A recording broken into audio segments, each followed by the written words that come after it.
Hello, hello, hello, and welcome to the stream. Let's jump over as the music, it's probably going to immediately kick in. Yep.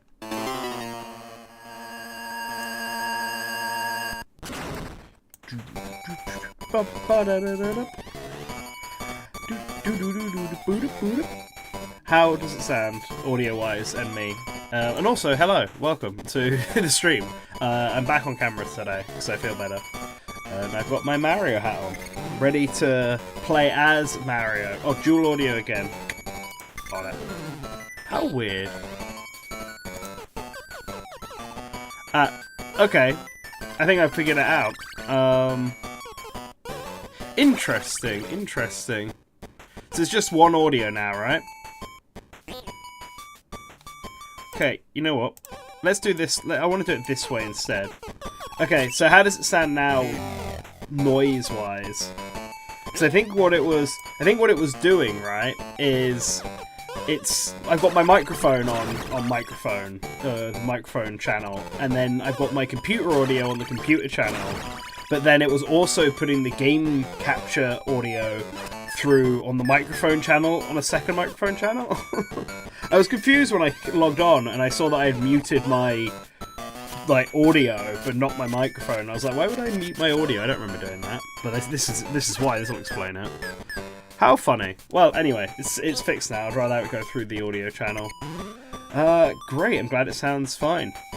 We're going to play some more Donkey Kong today. We're going to beat Donkey Kong today, because last time, the last stream, we got pretty close, like World 6. I don't remember how many worlds there are in this game. Also, just for fun, I'm playing this stream with the Famicom controller, because the Game Boy is simple and doesn't require that many buttons. So, yes, I know. Shock, horror, I'm not just a PNG tuber. I'm a real boy. You know what, actually? One other thing I'm going to do before we start.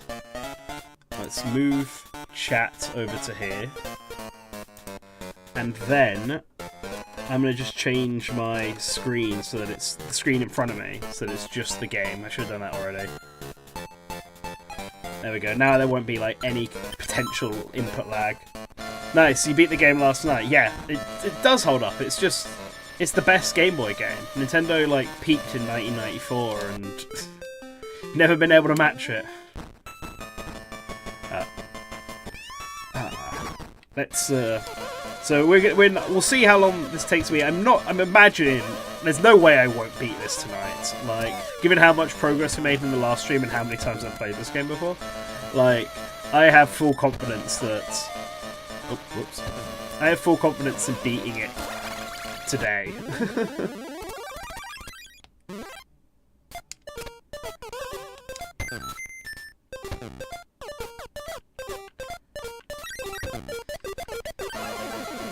Just wait for the cannon to fire. Come on. Should have gone then. Whoa! I left this in those riskiest points and do it. Oh no! Oh, you bum! Oh, okay, I'm gonna let you do that again. Oh no. Bad showing for me to start with. Okay, that's good.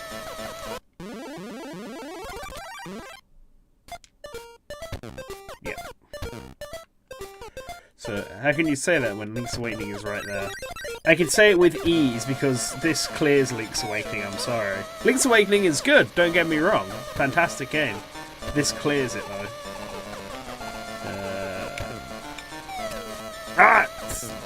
You know what? Yeah, there we go. That's fine. I'm sure that was the intended way. Like, there are, trust me, Game Boy is a great system. There's a lot of good games on it, but like every single part of this game is fantastic. Like the level design, or the puzzle design, I guess I should say, 'cause it's really a puzzle platformer. The way Mario feels, the different like ways they managed to use Donkey Kong. The music is really good. When you play it on the Super Game Boy, it's even better. Like there's so much good in this game. But Link's Awakening is also very good. No, do not get me wrong on that. Game Boy is just a great system all around. It's just a shame that, like, Mario vs. Donkey Kong couldn't really live up to this. Like, don't get me wrong, I like Mario vs. Donkey Kong as well. I even like the mini-games to a certain extent. They did overstay their welcome a little bit. But, like, Mario vs. Donkey Kong just doesn't have the same... I don't even want to say, like, the same polish, just, like, the same simplicity and then design of this one. I remember how to do this. Whee! Like, I think I'd have to play both games back to back to really point out where its flaws lie in Mario vs. Donkey Kong compared to this. Well, I guess we're going to start up here first. Plus, the level themes of this game are really good. Like, there's an actual, like, story going on, right?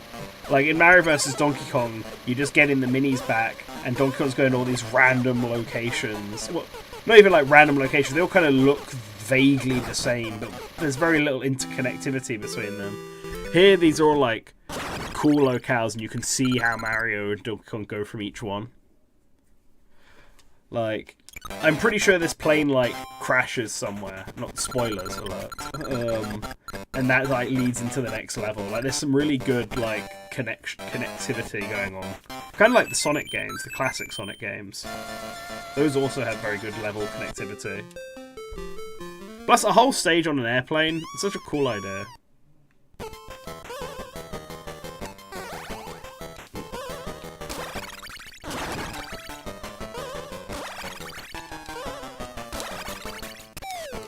Yes. See, look at that. Look, I felt fully confident doing that. To be fair, I'm also... I also do shit like this in Mario vs. Donkey Kong as well when I played it. And the remake, some of the harder levels in the remake are quite good. There we go. Easy peasy.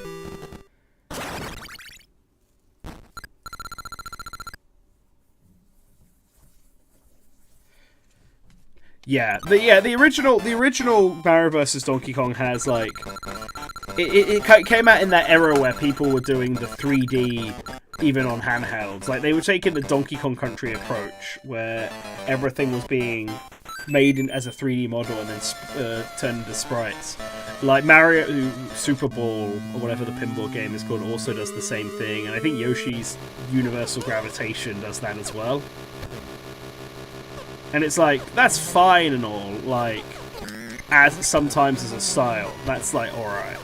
But it can look ugly if not done right, and Mario vs. Donkey Kong has a hard time doing it because I think of the sprite sizes. Like Mario here is, what, like 8x8? Like every single sprite of Mario fits within an 8x8 square. And the Mario in Mario vs. Donkey Kong is not much different. Like, Donkey Kong looks fine in Mario vs. Donkey Kong because he's big and wide. He's got a big shape, so even when he's made into as a 3D model, it doesn't look too off. But Mario and the minis and all that look a bit scrunkly. There we go. But you see me looking over here, which is off-screen on the stream, annoyingly. It's because that's where chat is. I need to sort of update my stream layout, I think. Especially now that I've got the green screen, meaning I can just sort of appear in the corner like this. Like, I need to build up. I didn't make this background, it was made by a friend of mine. I need to check if I've got the PSD for it, so I can mess around with it and maybe fix the layout somewhat. Maybe because if I'm doing it like this, right, without the green screen, I could probably make the screen bigger.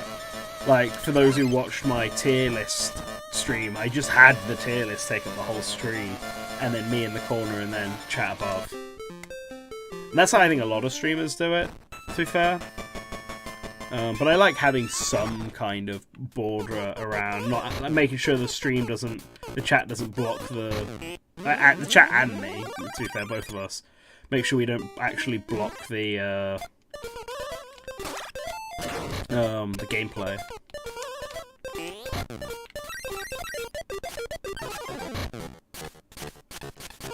Whee! There we go. Oh, no! I didn't see that one.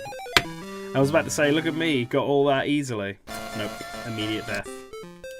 Ah. So it's a real shame that, we didn't get anything for Mario Day, unfortunately. Like, that's, I put out that Mario Day video, and in it I was like, well, the 2025 video hasn't come out yet, so who knows what we're going to see? And it turns out what we're going to see is nothing. Well, technically it's not nothing. They announced, they had already announced, but they gave us a proper reveal of the Mario Kart Lego, and I suppose if you are into that, cool. I suppose that helps. I knew it wouldn't be that easy. Like, if you're into Mario Kart Lego, then that's cool for you, I suppose. I'm not massively into the Mario Lego. Like, I think I have one. A Buzzy Beetle, I think. The flying version. Parabeetle, I guess it's called. Of course, it's the one at the bottom. But that's, like, I just got it as like a stocking gift for Christmas some time ago. I was thinking that the other night, the Game Boy Advance, the system in pieces, but it feels like such a stopgap handheld. Yeah. Like, it's the next iteration of the Game Boy, right? And, like, the Game Boy was basically an NES, but handheld. Run by people who had tons of experience with the NES.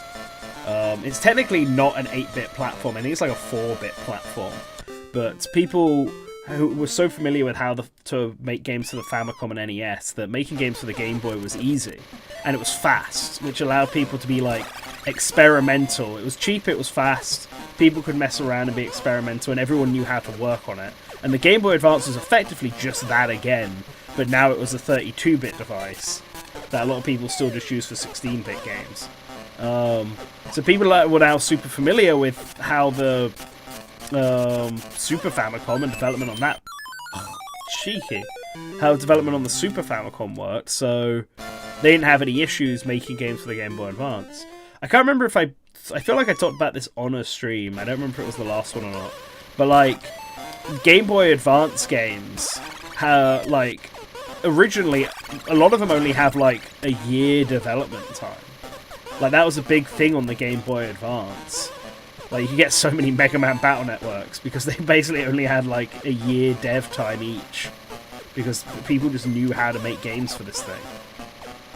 Obviously, some of them took longer, like the Pokemon games were longer, Fire Emblem was slightly longer. I feel like the same thing's going to happen again. Yep. Am I at the wrong angle for that? Should I be going higher? I might try jumping across next time. I mean, the Game Boy Advance also had a lot of smaller games as well. And so, like, I feel like Mario vs. Donkey Kong was a game that probably didn't take too long to make. But, yeah, because games were shorter and cheaper, people could be a bit more funny with it, be a bit more experimental.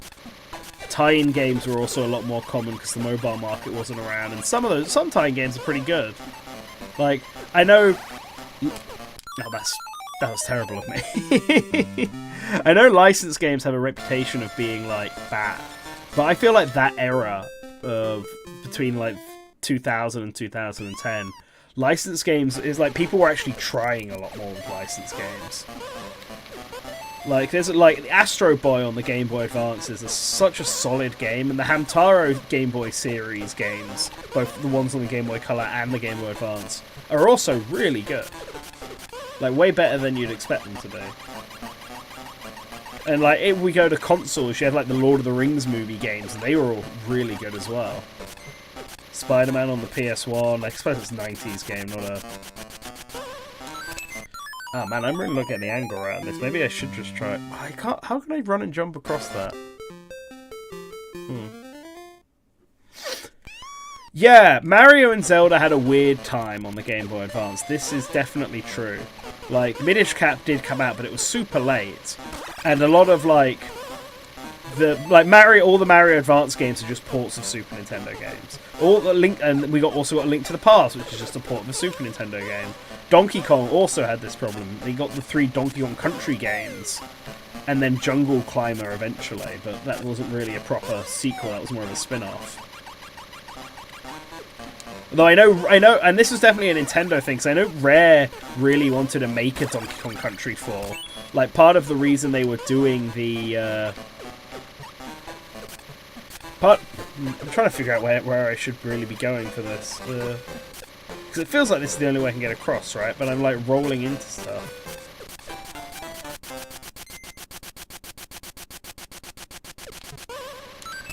Okay, there we go. I did that. I just didn't have the right angle. I feel like the music in this plane area the music loop is way too short. But yeah, like, a lot of Nintendo's core franchises sort of struggled on the Game Boy Advance with getting new games. And I do wonder if that was just more like... Maybe Nintendo needed to put a lot more effort into the GameCube, especially as the GameCube itself was, like, falling behind the PS2. It wasn't dominating the market anymore. I wonder whether or not... And they're really trying to show off that the Game Boy Advance was a supportable Super Nintendo, that they just had all these big Super Nintendo games that everyone liked on the Game Boy Advance. Because it's not like any of them were just straight up ports, right? Every single one of the Super Mario Advance games has something new in it. Super Mario Advance 2, which I think is World, probably had the least new content of them. The Super Mario Advance 1 had, like, voice acting and, like, a whole bunch of collectibles and a level select and Yoshi eggs. Super Mario Advance 4 had, like, an entirely new set of worlds through the e-reader content. Yoshi's Island had a new stage added onto every single world. Even the Donkey Kong Country games, the ports of them had a whole bunch of changes as well. I remember this stage.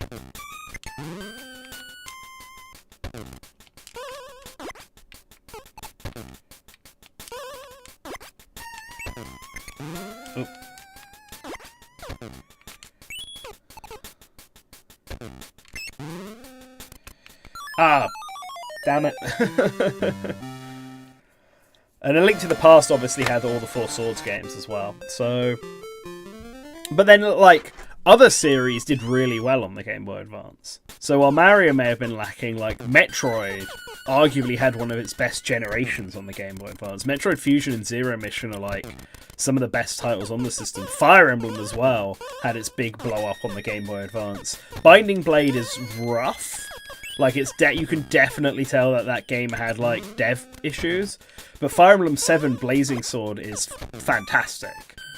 They knew what they were doing at that point. And Sacred Stones is also, like, a really...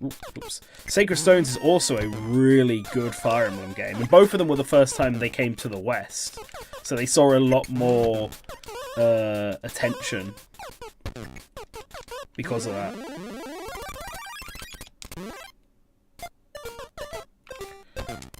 Ah, you're shitting me. Ugh. Seriously?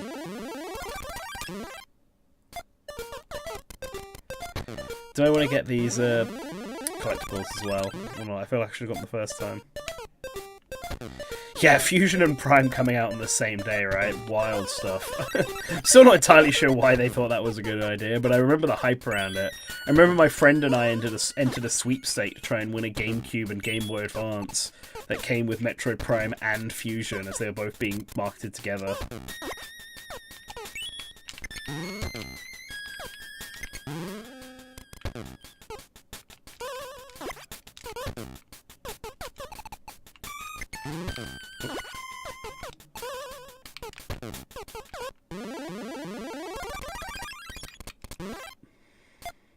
And Pokemon obviously had, like, a good time on the Game Boy Advance. Pokemon tends to always have a good time. Ruby and Sapphire were... Oh, wait, is this not the right door? I have been bamboozled!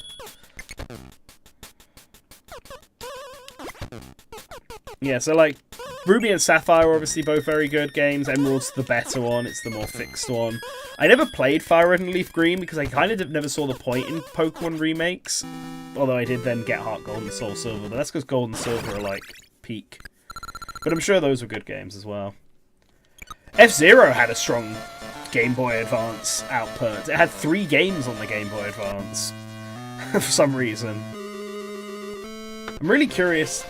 And the Game Boy Advance obviously saw, like, Mario RPGs with the Mario and Luigi series. Oh. I wonder. I'm always really curious about what games they were like working on for something like the Game Boy Advance that got cancelled. Especially when you think about what sort of games they had put on there. Like they were obviously showing off like that the Game Boy Advance was a mini Super Nintendo, and so had ports of Super Nintendo games for Mario and Zelda. They had an F-Zero game on there. Like, all these games that are heavily associated with the Game Boy Advance. But they never had a Star Fox, which is another Super Nintendo heavy game. And they never had Pilot Wings, which is another one of the big games that showed off the Super Nintendo. But I wonder if they, like, there was consideration around making a Star Fox and a Pilot Wings for the GBA.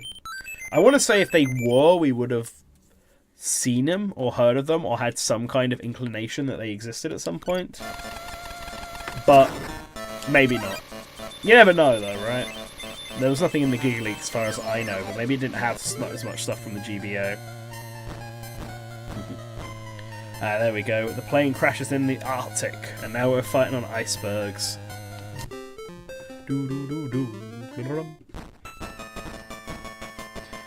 But yeah, it's a shame about no new Mario stuff. After Xenoblade comes out next week, we truly are going to be in a mysterious time. Where we don't know any Nintendo game coming up, which is wild stuff to me. Speaking of Xenoblade, actually, I think I'm going to do a stream of Xenoblade next week. Someone asked me to do one. Whether I do it here or on Source Gaming, I don't quite know. I usually do all my streams on here, so maybe on here. But it's not going to be... I don't think it's going to be a series. I think it's just going to be the start of Xenoblade Chronicles X. Oh, I see. Okay, I have to wait. I've played Xenoblade Chronicles X before. It's a 100-hour something game. I really don't feel like streaming all 100 hours of it, to be perfectly honest. Oh,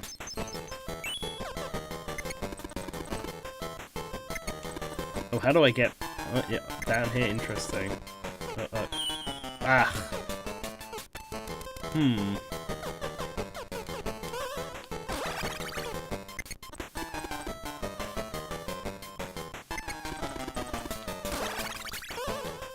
There's got to be a way.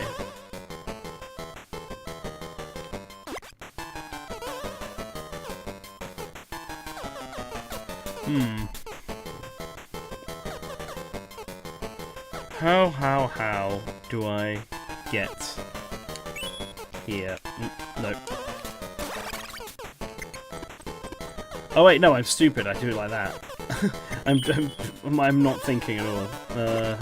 I'm overthinking, I should say. Yikes! Get away, fire guy. Run! There we go. Yeah, I pre-ordered it as well. I had like an Amazon voucher, so I just pre-ordered it on there. So it should arrive. I'm assuming it should arrive next Thursday. And maybe I'll stream it on Thursday. I'll see what my plans are. Otherwise, I'll definitely stream it on Friday. And yeah, I'll probably just do the start of the game, to be honest. Or maybe I do the start of the game on my own, and then I just do a stream on the Friday, just doing wherever I'm up to next. Like, get through all the tutorial stuff, all the cutscenes with Elmer, the character creator part of it. Like, maybe I'll do all that first, actually, in my own time. Ah! Get off me, octopus. How do I get off? How do I get him off me? Oh, like that. Interesting. I actually do not remember this mechanic at all. Ah! Oh, he doesn't come off. It's just a timer thing. Yeah, it is. Okay, never mind. It's just on a timer. Doo-doo. Ah no, Mario fell in the water.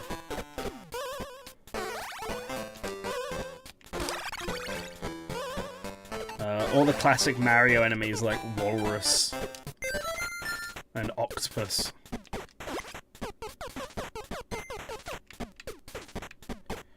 Whoa, look at him go. But yeah, after Xenoblade, we're not going to know what's coming up until the Switch 2 Direct, which is going to be exciting. Thankfully, we only have like 2 weeks to wait until the Switch 2 Direct. It's kind of wild how quickly that's just come up. Like, it feels like only yesterday I reacted to the Switch 2 being revealed.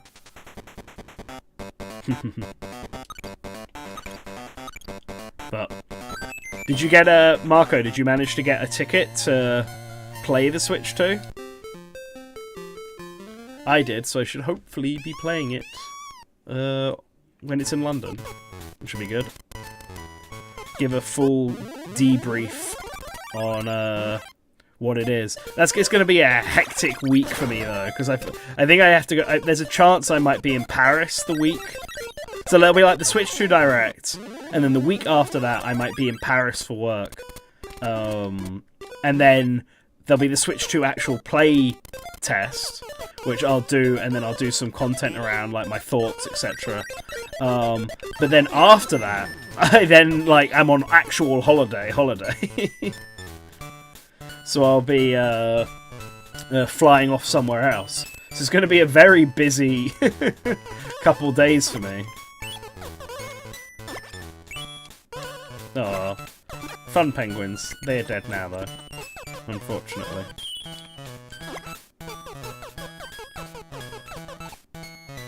Wait, where's the door? Wait a second. Where's the door? Did I miss seeing where the door was? Hold on a sec.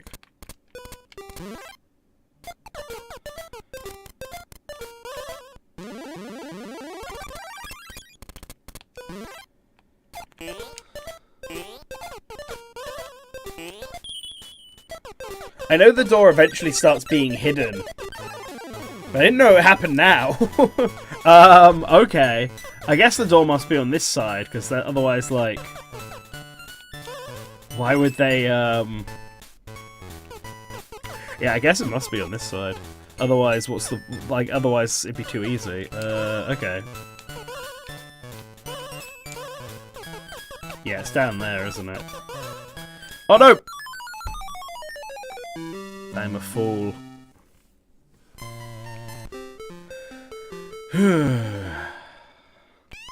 Yeah, there we go. I completely missed that. Should have been paying more closer attention.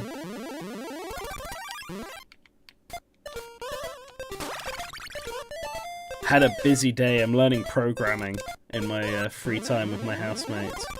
And today we learn all about algorithms. Yay! 2 hours of, like, watching lectures about sorting algorithms and a couple of new functions. I'm gonna have to sit down and work on that over the week. But I sort of get it. Like, I was always good at maths, and while I haven't done proper maths in a long time, I feel like it's one of those things where I haven't, like, completely forgotten what goes into maths, so I should be able to remember a goal. I'm hoping it will come to me. Like, I think the logic side of it I'm fine with. I just need to memorize what all the functions are. This doesn't mean anything, though, if you don't know anything about coding. I feel like with how I sit, I need to, like, figure out how to mirror my video. Because I feel like, I haven't got the video up on me, but I feel like I'm probably looking slightly off to the wrong side. Like I want to be looking this way instead.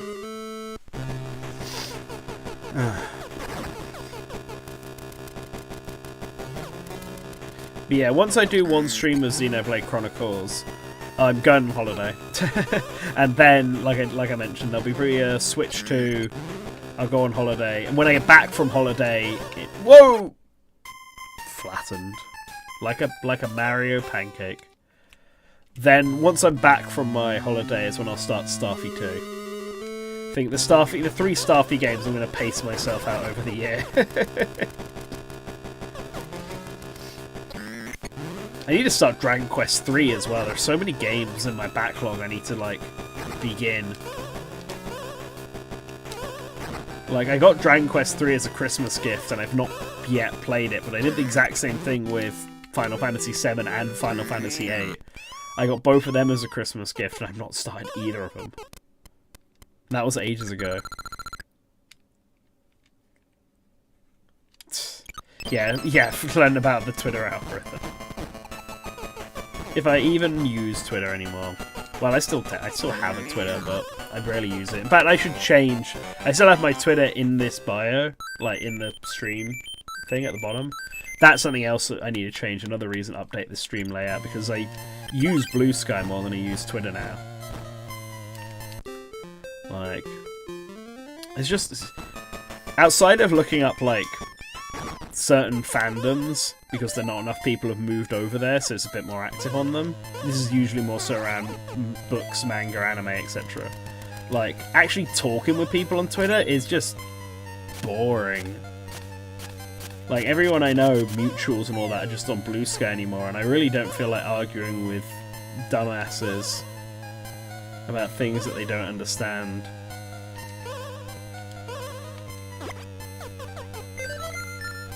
Easy peasy. Look at that. Skill platforming.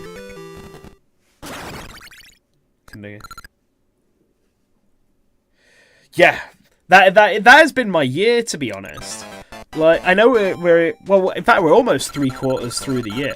And so far, the only actual 2025 games I've played are The Root Trees Are Dead and Omega 6, The Triangle Stars, which came out a couple weeks ago. Like, other than that, I've not played any other 2025 game. Everything else I've played this year has been on the backlog, basically. Ah! I wasn't paying attention. Oh, I remember this one.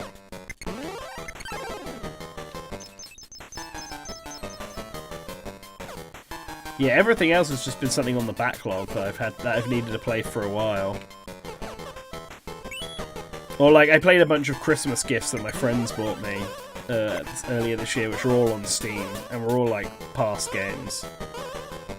And there's a few games I did reviews for this year, which you can find over on Source Gaming, but they were all for games that I got given review codes for last year, and just hadn't had a chance to... Okay, this is just mean now.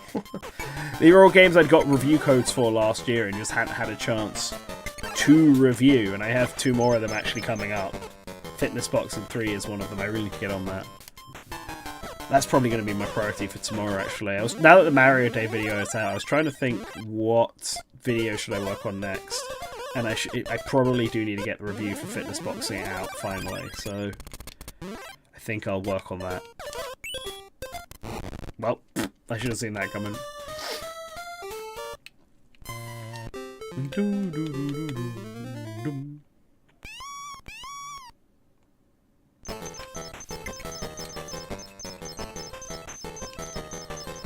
Yeah.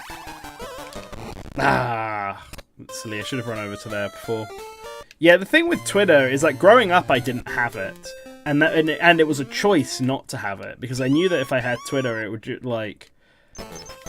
just kind of suck, and I'd be on it all the time, and there were like better things to do with my life. It felt like. I had Facebook, but it was only really to keep up with people like friends and family that I knew about. Like friends and family that I knew about. That's such a weird way to phrase that. It was only really to keep up with friends and family that I knew in real life. There we go. And then when I was at uni, I used Facebook as a way... we used Facebook instead of Discord, because Discord wasn't that popular at the time. I don't even know if it was out at the time when I was in uni, Discord.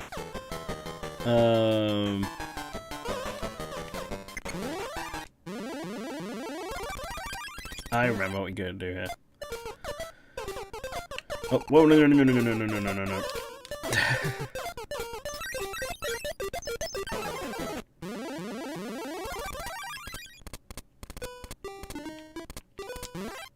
No, I can see you walking across there, mate.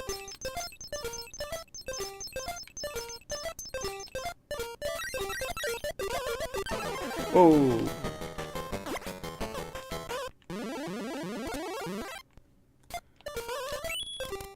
Yep.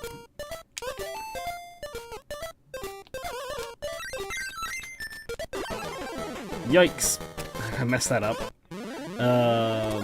Sorry, I've just gone a bit quiet as I was concentrating there. Yikes!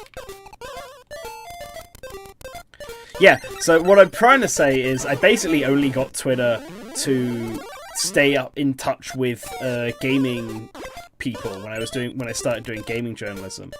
If I never did that, I would have never bothered getting Twitter, and my life would have probably been better off for it.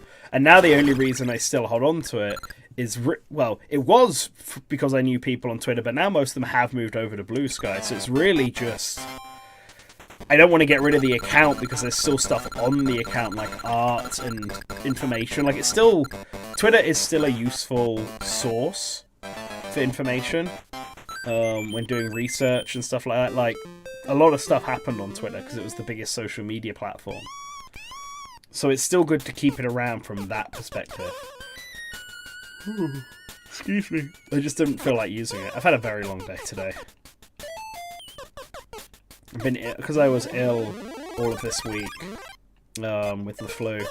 Today has been my catch-up day. So I've been going to the gym, I've been doing coding, I've been getting groceries, all that fun stuff. Uh-oh. Well, I got them at least, but I fucked up getting the key.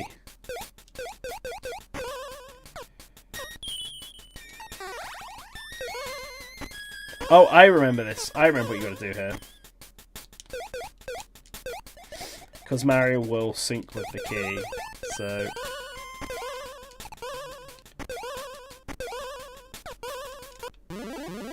I remember this now.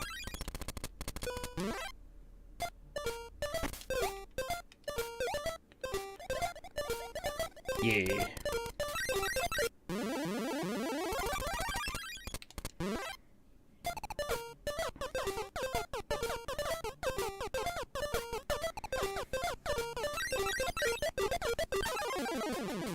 Okay, so I need to do this one first. So it's a race to reach all of these things. This is probably the smartest mechanic in this game. Like, using these things in order to make ladders. And then, like, keep extending the timer of which these are all active. Thanks to your ladders. I needed to make it on the left or right to give me more space. Like, that's something that Mario vs. Donkey Kong doesn't have, I believe.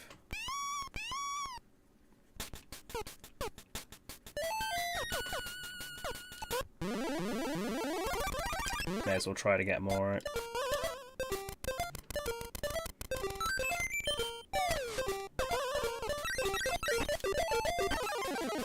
Ba-doo-doo.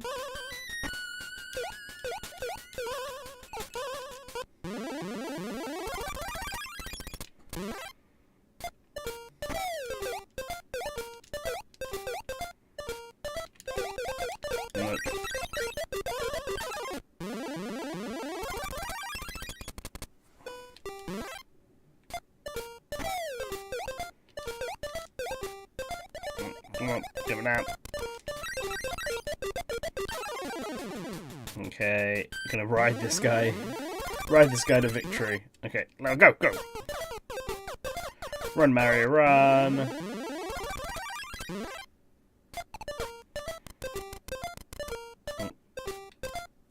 Get out of the way, Calamari. No! Oh, so close. Maybe I should have put it on the right side. Maybe that would have been timed better. It really is matching up with the timing for this squid, huh?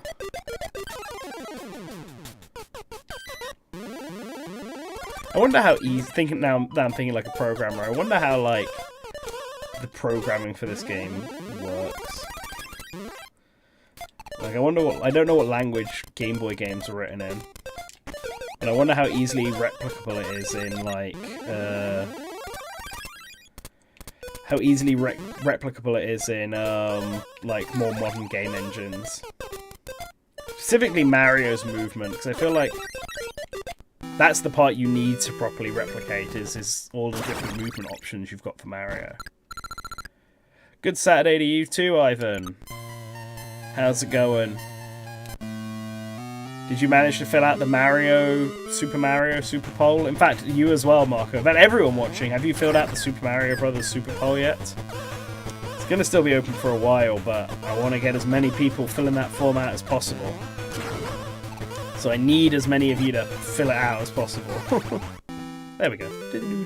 Easy boss battle. Like, I think we've got... I need to do a skeet about it, I guess.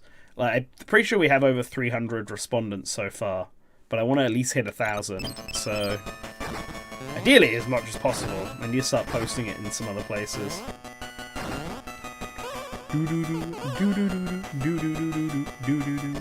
Mario, don't drown.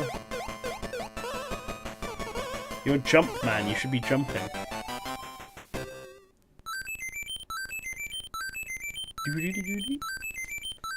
Lives are like nothing in this game. Awesome, thank you. Like the actual, so I think the plan for that, it sort of depends on how long I want to fill it out. Because we're gonna do one as well for the Switch 1, and that's going to be announced after the Switch 2 Direct happens. But the results of that will actually come out before the Mario one, because we kind of want them to come out before, like, the Switch 2 does, if that makes sense. So, like, we want to have these Switch 1 videos, like, Switch 1 in memoriam videos, basically. Before the Switch 2 really takes over. Maybe they won't be as the Switch 2 comes out. Maybe they'll be, like... just not fast enough. I'm trying to think what the best time frame is to do the Switch 1 report videos, because there'll no doubt be some Switch 1 games that are still coming out this year. Metroid Prime 4 and Pokemon Legends are, we know. And I think in those cases in the poll, because I doubt they'll be out when I release this poll, it's going to be like, are you intending to buy these games? And are you intending to buy these games to play on Switch 1 or Switch 2 if they have like variants? But I wonder if it's worth waiting until those games are out, maybe? But then again, maybe not. Like, maybe getting it out for the Switch 2 launch. I suppose it depends as well on, like, how long we're all waiting for the Switch 2 to come out, right?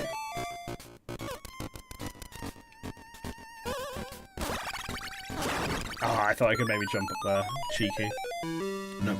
Yeah, so like, I wonder what how long we're waiting between the Switch 2 Direct and the actual Switch 2 launch date. Because the Switch 2 Direct is going to have the Switch 2's launch date in it, absolutely no doubt. But I feel like the actual amount of time between is not going to be like that lengthy. Like, I could see them being like, ah, yes, it's we're announcing this now, and it comes out in mid-May or something like that, like a month and a half wait time, which is insane to think about because it's like no time at all. But I think Nintendo could do it. Like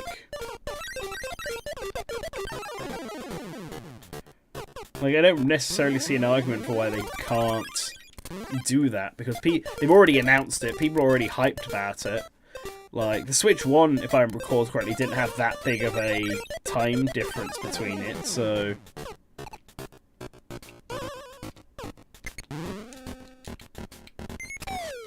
Oh, there we go.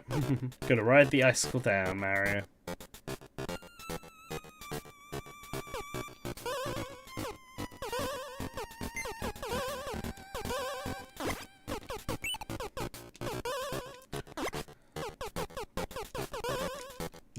And then, boing, there we go. Easy peasy.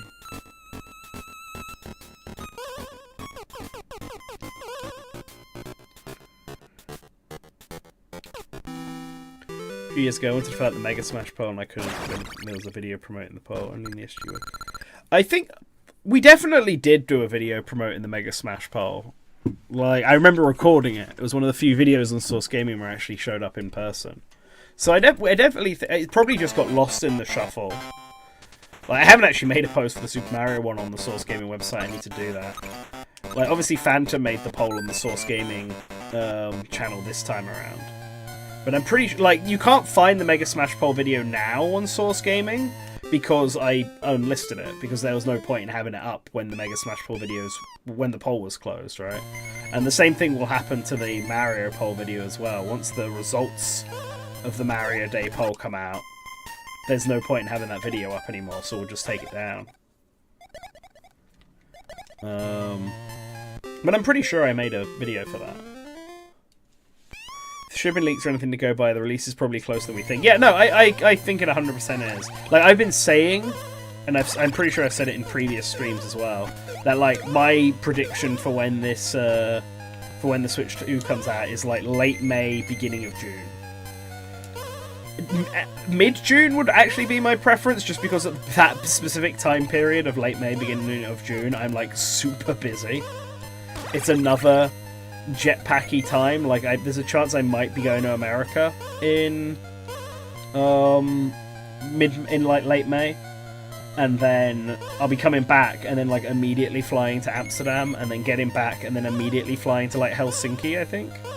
So, I'm, like, super busy at the end of May, beginning of June. So I really hope the Switch 2 does not launch in that time frame, because I'm going to be struggling if so. Oh, you know what? Yeah, I'm going to grab these first.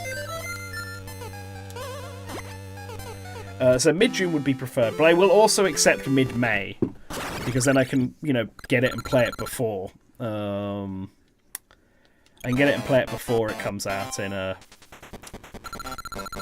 June. Before I go away, I should say. But we'll see. We shall see. I'm looking forward to playing Mario Kart, though. 24-player Mario Kart with new Donkey Kong. Donkey Kong who looks a bit more like this Donkey Kong than the Donkey Kong Country design Donkey Kong. Will they bring back Junior as well in Mario Kart? I kind of hope so. Junior, if anyone watched the roster stream, Junior is definitely one of my most wanted veterans to well, basically the only veteran I'm interested in coming in. Well, no, that's not true. I would want Poochie, and I would want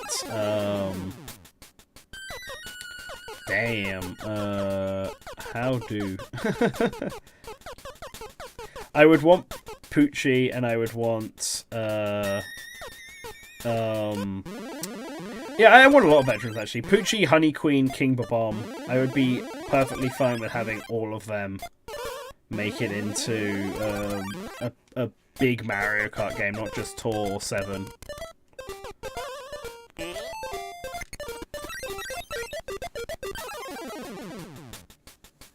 Free, let me get out. Let me out. Thank you, Firebro.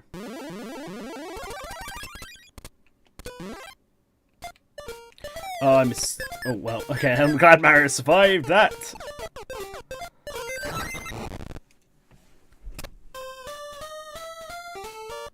I'm stupid. Oh, god damn it. Oh, right there, that was the challenge of this. I forgot that the door was hidden.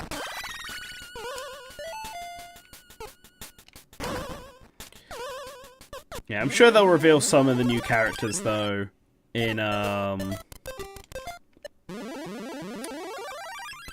we probably didn't need this, but alright. But I'm sure they'll reveal some of the new characters in the, Direct. The new Mario Kart characters.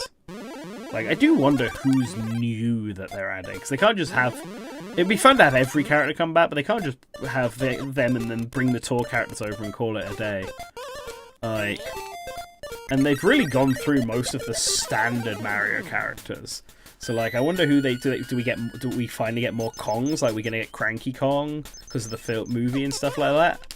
Are we getting Spike finally? Like, he's the next sort of minion character who needs to be added. So, could we be getting Spike next? I'd be up for Spike. I don't really need to put this anywhere, to be honest. Look forward to this again, though. I was almost worried that that block was going to have prevented me from getting it then. I'd have been like, no, no, no. Oh, it disappears. Was it here? I'm going to put this here just to give me an extra place to aim for. Yeah, there we go. Honestly, I'm thinking the presentation is going to be the usual 45 to 50 minutes. Like, I don't think it needs to be an hour and a half, like I've seen people throw that around. I think people throw around the hour and a half mark because that's how long the Switch 1 presentation was, but that was like a stage show with guests and all sorts. I don't think this is going to be like that. I think they're going to start it off by showing off the Switch 2 again, and then showing off its unique features. Like, they'll start off with all the features of the Switch 2, specifically the mouse control stuff. And with the mouse control stuff, they'll show off whatever new game they're making that's like probably a new IP that shows off the mouse control stuff as well. And then we'll go into, like, once they've really thoroughly shown that off, then we'll go into, like, what the launch lineup of games will be, which is where they'll talk about Mario Kart and then reveal a few other launch games.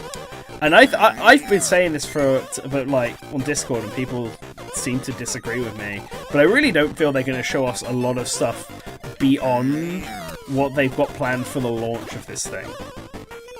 Like, they might give us a tease of 3D Mario, because that's going to obviously be their, like, big winter game for Mario's 40th anniversary as well. So I feel like they're going to, like, give us a tease of the next 3D Mario, but I don't think they're going to do a whole lot beyond that. Sakurai's game might be there if it's not Super Smash Bros., because I could see that being a launch title. Well, not a launch title, but a Year 1 title. Like, they might have a few launch window games, so, like, let's say it's launching in June, they show off the games that comes out in June, and then they show off games for August and September as well. But they're going to have other directs. If this thing actually launches in May, I fully expect there to be another Direct in June. The usual E3 era Direct. I don't see why they wouldn't, so... Yeah, there will be a hardware breakdown separate as a separate video as well to the Direct, but I think it's also going to be in the Direct. Like, they're going to show off like the OS. We're going to see it come on. We're going to be shown the new Joy-Cons, and then they're going to show off the mouse feature then in the new Joy-Cons.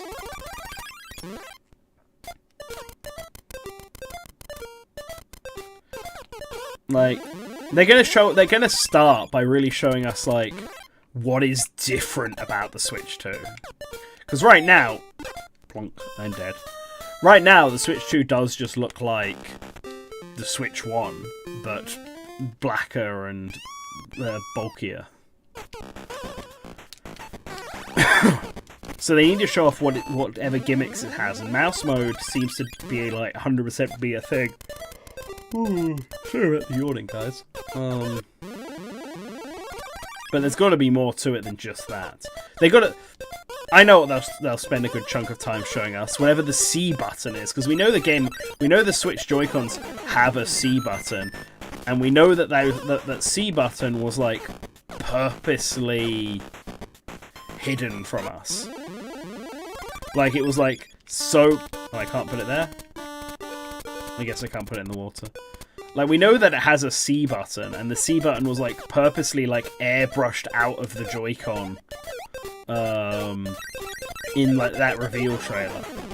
And so, they're clearly hiding whatever this thing does, and this is going to be the other... Oh, no. Oh, yikes.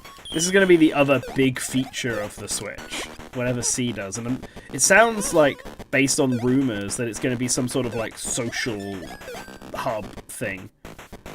Not quite Miiverse, I don't think it's going to be Miiverse, but like voice chat and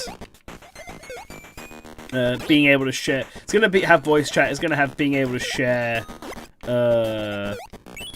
screenshots and stuff with people, screen share, etc.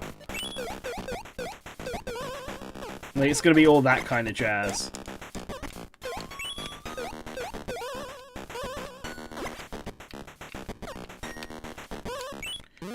Ah, I see. This is the reason why you need to go up here. I see.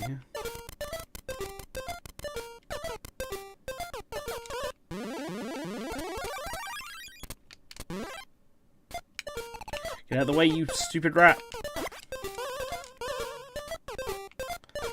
There we go. No, I mean, I'm sure it'll be used for the MMO playtest thing, but I very much doubt that they're going to have an entire button on the Joy-Con that's exclusive to something that's NSO related, that's exclusive to something that's like game specific. It's got to be something that's on the hub itself that everyone has access to. So unless the playtest actually is just available to everyone and is a part of every single Switch 2, and you don't require NSO to be on it.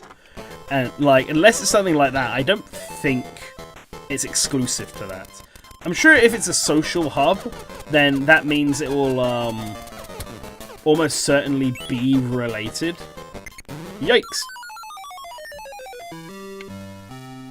Like, if it turns out that it's got social features for it, I'm sure it will be related.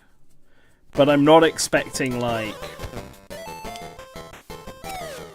I'm not expecting it to be like exclusive, like an exclusive feature for that.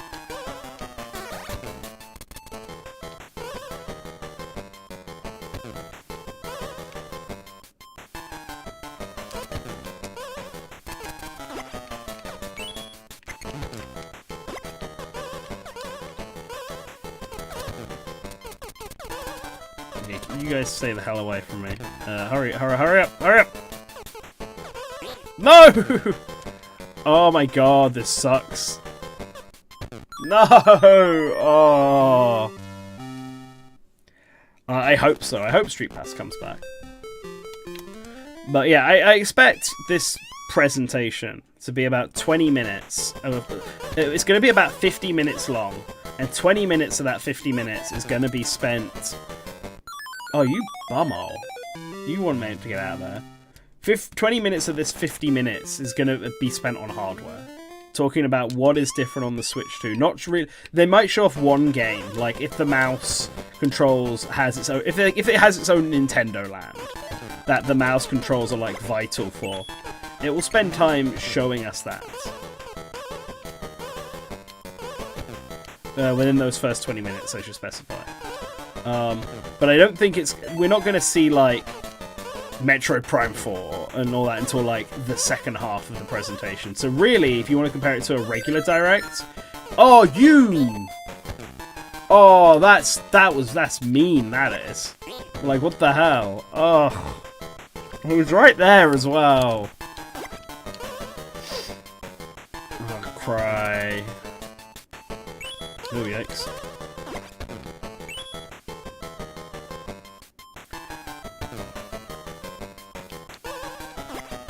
Yeah, anyway. So, like, in terms of regular Direct length, I think there's going to be about 30 minutes of just Direct stuff, which is why I think it's mostly going to be focused on launch games and launch window games. Because they'll also want some third-party stuff in there as well. It won't just be first-party. Like, I feel like Elden Ring is going to be there. Yeah, sure, like E3 2018. It's just going to have a big chunk of it that's hardware. That's what they're going to start with. They're going to show off the mouse feature. They're going to talk about that. They'll talk about NSO.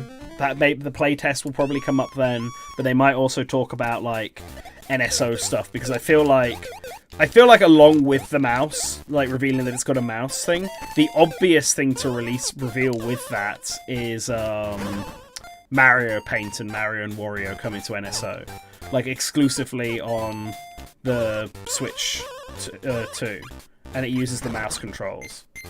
Like, it's what everyone remembers Nintendo mouse controls using in the past. So, like, it would be really bizarre for them to just not acknowledge it, I guess. So I think they have to. And just say it's coming out day one with the Switch 2, NSO drop Mario Paint. There's also currently that talks about GameCube NSO. There's that we've known that a GameCube controller is coming to the Switch for a while now. But there was recent patent sort of showing that it's going to probably happen soon. And if it's happening around, I mean, anything that happens around now, obviously everyone's going to think, is it Switch 2 connected? And like, maybe. I could certainly see them announcing. Yeah, I can certainly see them announcing GameCube NSO in the Switch 2 presentation. I don't necessarily think it will come out day of the Switch 2, but I can certainly see them doing an NSO update and be like, and in the future, we'll be releasing GameCube games on Nintendo Switch Online. Because there's also a chance that they'll revamp the whole Nintendo Switch Online and My Nintendo services, right? So they're getting rid of gold coins. And people are confused, like, why are they getting rid of gold coins? Which, by the way, if you haven't, like, redeemed any gold coins, you better do it by the end of, like, next week. Because that's when it's going to stop. So, like, they're getting rid of all of that, and it makes me think that they're, like... Because there's no real reason to get rid of gold coins, is there? So it makes me think that they're probably revamping My Nintendo again.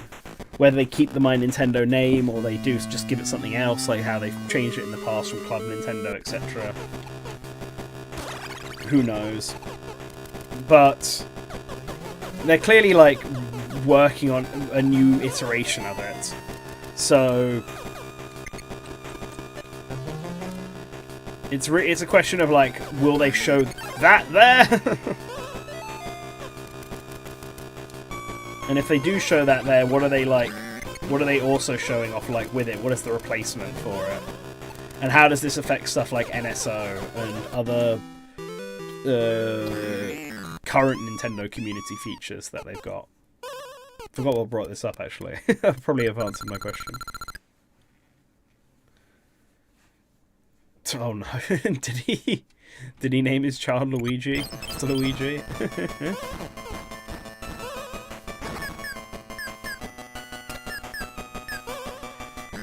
Yep, everyone remembers EA for the Wii U. It was a hard time for us all. EA doesn't really do a lot nowadays. It's kind of bizarre. Like, they were like... I feel like in the early 2010s, they were like the most hated game company out there. And then Activision was like, hold my beer. And EA just sort of fell into the background. And now they just released their annual sports games and basically nothing else. Like, I guess they released Dragon Age recently. But that's definitely part of a different community than what I usually would get involved with. Not for any specific reason, I just didn't like ever get into Dragon Age. Never played it. I did play Mass Effect though. And Sonic Chronicles. BioWare's finest work.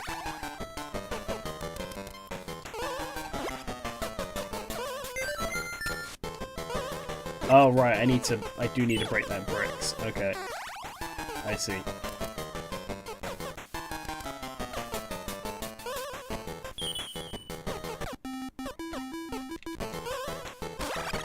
Well, whoops.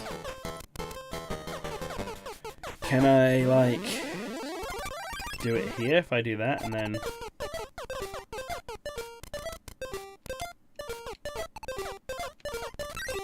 I can do that, awesome. Alright, I'd have to go all the way up.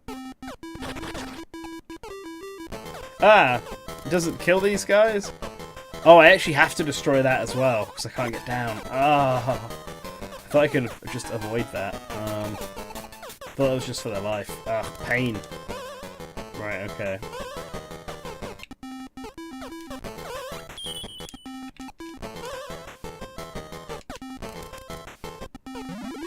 Oh, I can kill these guys. Oh, okay.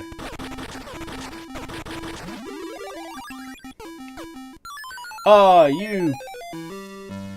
I have to destroy the one below it anyway. You know what? I'm just going to do that first.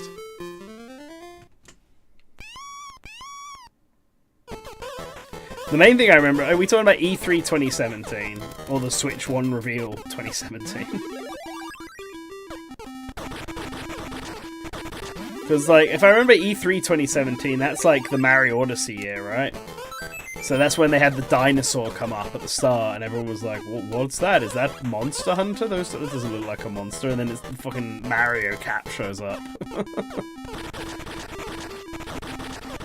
Yeah, it must be E3 2017, thinking about it. It's the only time that they would have shown off Mario Odyssey.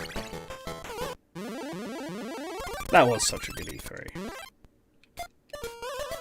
Like, that trailer for Mario Odyssey was so good. With the vocal track. Oh, beautiful. Confirming Pauline's return.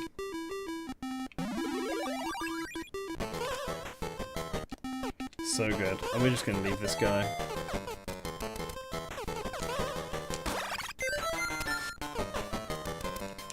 Do do do do do do do do do.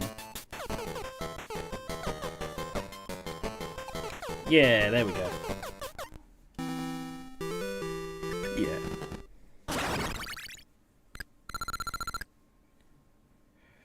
Oh, Anthem was an EA game? God. Well, Anthem... No, wait, no.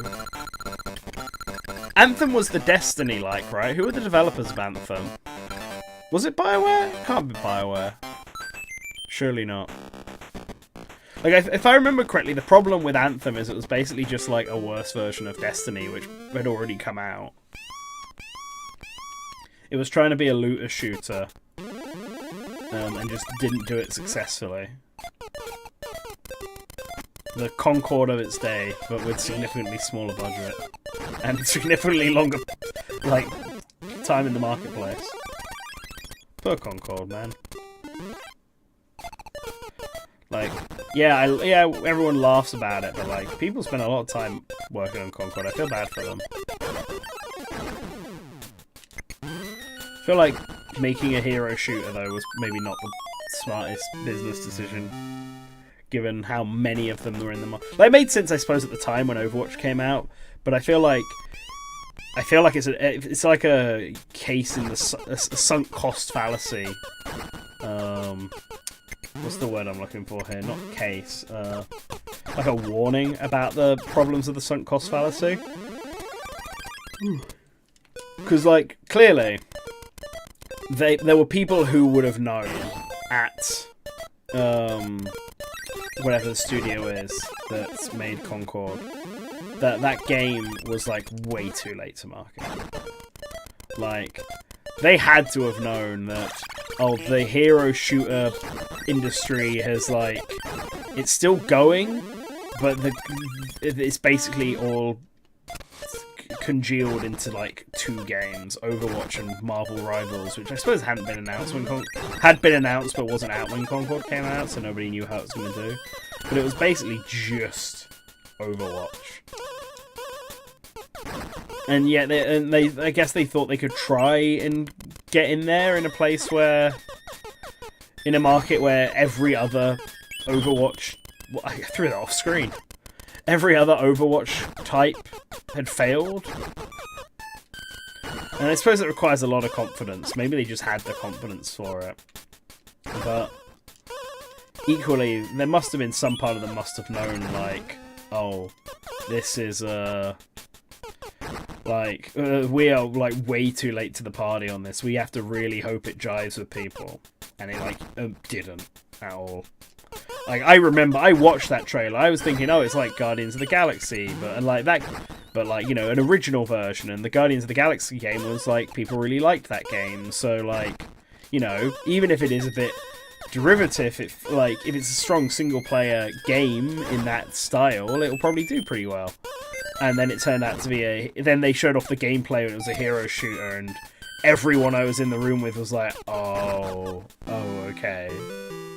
I've immediately lost interest in whatever this was. Whatever little interest I had is gone.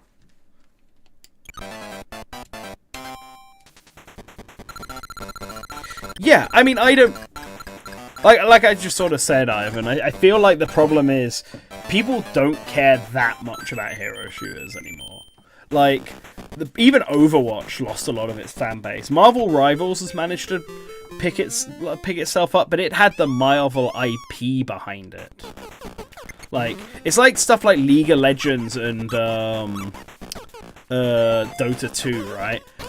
Making a MOBA is a really hard market to get into. It's the hero shooter of the early 2010s, even. Because those two are just so dominated. Those two just dominate so much of the market that it's like, why should anyone else make a MOBA game? It's going to be really hard to convince Dota and League players to move to a different...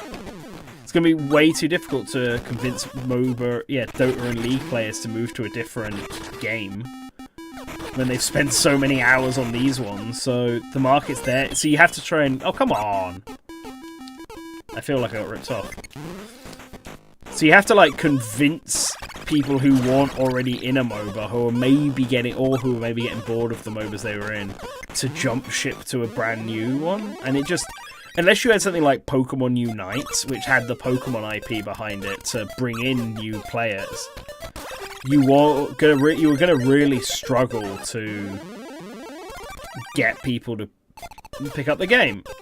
And it's the same thing with hero shooters. If you have a strong IP behind it, let's say Nintendo made their own hero shooter using all of their, like, IPs and stuff, and you could play as, like, Samus and Fox and Link and stuff like that, and Mario, and he had a gun again, and, like, you know, they did all that. I think that would do really well, but it would absolutely do well purely because it's being carried by the Nintendo aspect of it.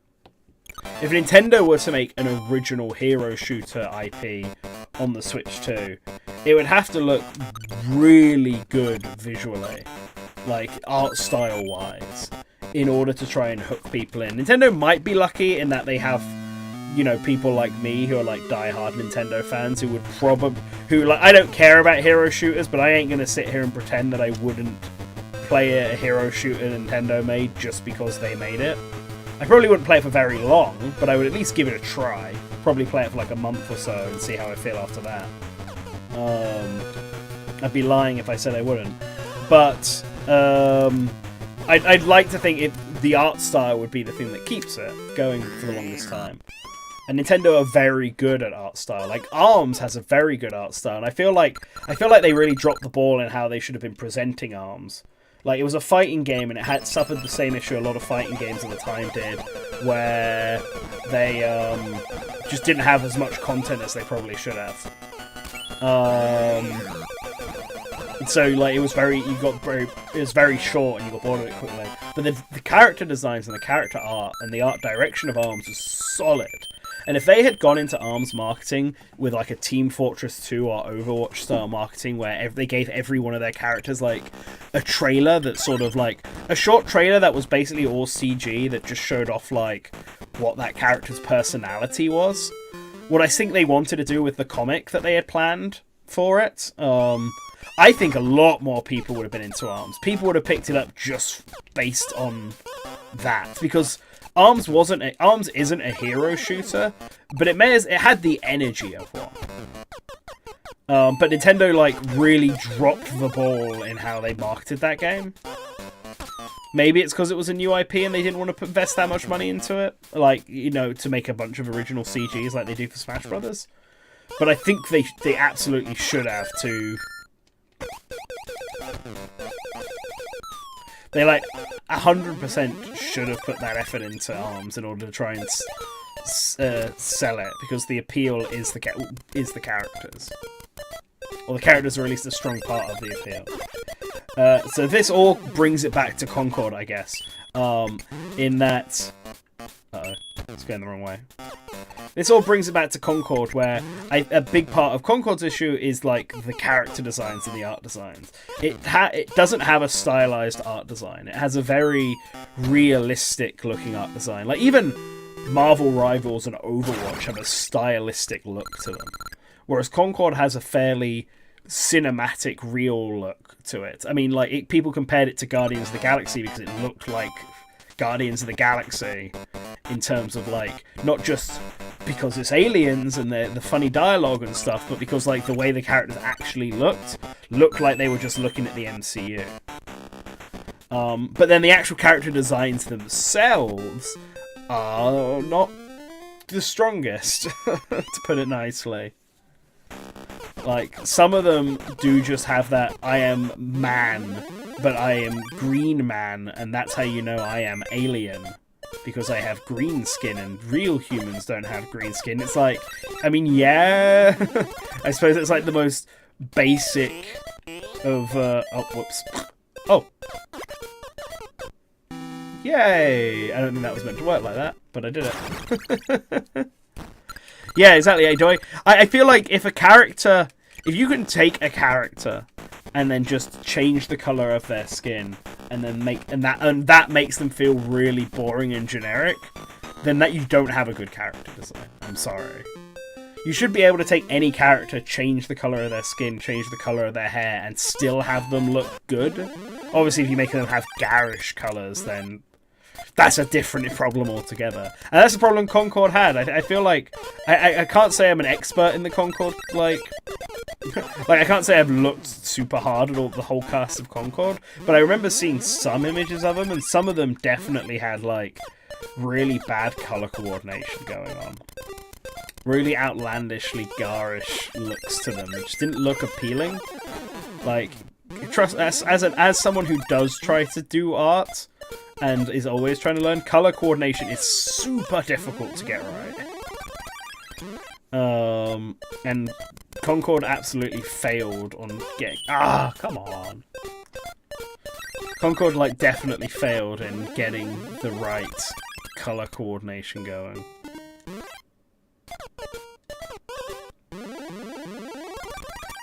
I have to do this all 3 ways. Yeah, it does have a bit of a design by committee feel to it, doesn't it?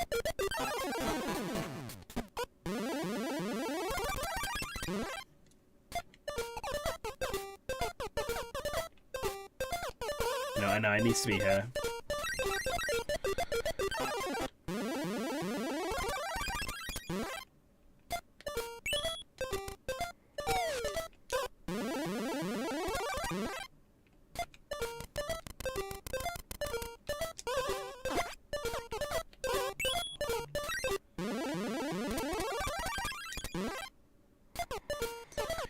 race against time, this one. There we go. And, like, I feel bad for the people who worked on Concord and spent this much time working on Concord. I even feel a little bad for Sony for losing this much money on it. But, like, equally, like, someone at Sony, someone at the developers of Concord should have seen the writing on the wall a long time ago and realised, look, if this doesn't get out soon, it needs to be cancelled. Like, I think that's a huge problem in the industry. I've heard it's a big problem that Microsoft themselves have. Obviously, Concord was Sony. But Microsoft have this issue where it's just like, games are like sort of... There's just the belief that games, now AAA games in particular, have to take like... Aw, come on. AAA games in particular have to take like half a decade to make and release. Or an entire decade to make and release. Like, GTA 5 came out in, what, 2012? 2013, and GTA 6 might be this year? Like, and I know they made Red Dead Redemption 2 in that time frame, but I'm sure they immediately jumped on GTA. But that's still too long. And if you're a game... Like, if you're, like, a game developer and not a game publisher with a console, and like if you're alright, I guess what I'm trying to say is if you're someone like Rockstar, who basically have 3 game series, well, 2 major game series, Red Dead and GTA, and then a bunch of little mini ones that they barely ever touch but might do remasters of, like at some point, like Bully or LA Noire, then like you can get away with spending a decade and a half making a game. Because, like, you've already established yourself. You've already got this IP. GTA 6, there's no way, there's no universe where GTA 6 doesn't do super successfully. But, like, not every studio can get away with that. And certainly not a studio that was, like, making its first game, which was the problem with Concord. Like, I know it had a lot of veterans from the industry making up its ranks, but as a studio, it was making a new IP and a new IP from a new company. And with any new IP, absolutely, there is no chance you would make this much money back. Sony only did this because they believed, oh, it's a hero shooter, we need one. Hero shooters print money, so it doesn't matter how much money we throw at this game, it will make it back eventually. And it just didn't. It just didn't at all, because that's not how it... Oh wait, no, this is lava. What am I doing? I just watched the video of this being lava. And that just doesn't work. And Square Enix is another studio that's having the same problem. Square Enix, their games take blooming ages to make as well, like Final Fantasy Remake and Kingdom Hearts, the mainline Kingdom Hearts games. And Dragon Quest as well. And at least those are like big IPs. So they can, they're big IPs, so they can get away with, like, they're likely to sell well. But even like Final Fantasy VII Remake, because of its exclusivity, has struggled to make back its money. Which is why I fully expect... I wouldn't be surprised if Final Fantasy VII Remake was there, at... Oh no!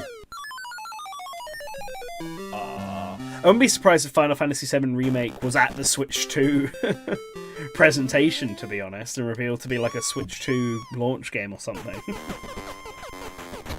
I know they've already announced it's coming to Xbox, so...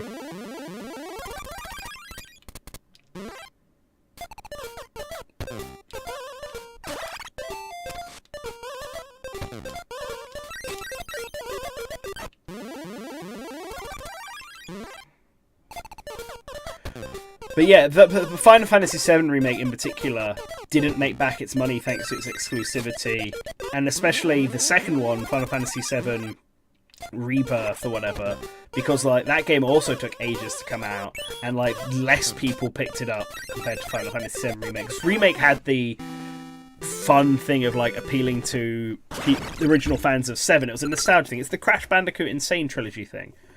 Where Insane Trilogy did really well because a lot of people bought it purely out of nostalgia, but they weren't interested in them buying Crash 4 afterwards, and so Crash 4 did not sell as well as the Insane Trilogy did. And the same thing happened, even though Final Fantasy VII Remake is just the first part of Final Fantasy VII. People were willing to buy Remake because it was the first Final Fantasy VII Remake. And then they weren't interested in playing any other. I do wonder how many people got to the end of Remake and had it end and were like, but wait, what about the rest of the game? And that sort of put them off of picking up the sequels. Because they felt like they'd been ripped off or something. Because you have to remember, the majority of consumers are people who don't pay attention to these types of things. That's why some games like we feel, or like practices that we feel like, why would anyone do this? No, this doesn't make money. This is stupid. Actually, like, does. It's like actually, to the wider market, it is successful somehow.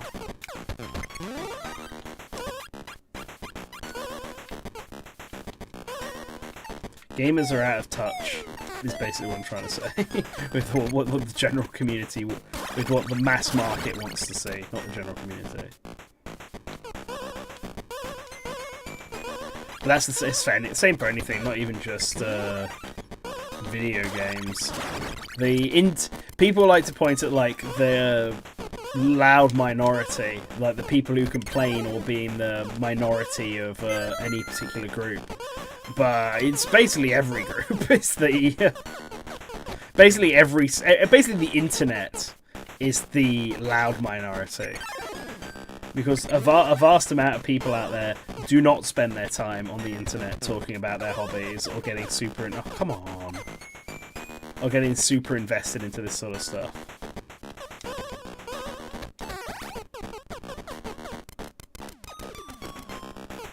Tell we're getting near the end of the game because these levels have been way more intricate.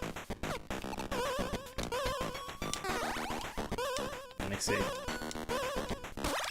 There we go. I didn't need to do that. I already had 99 lives.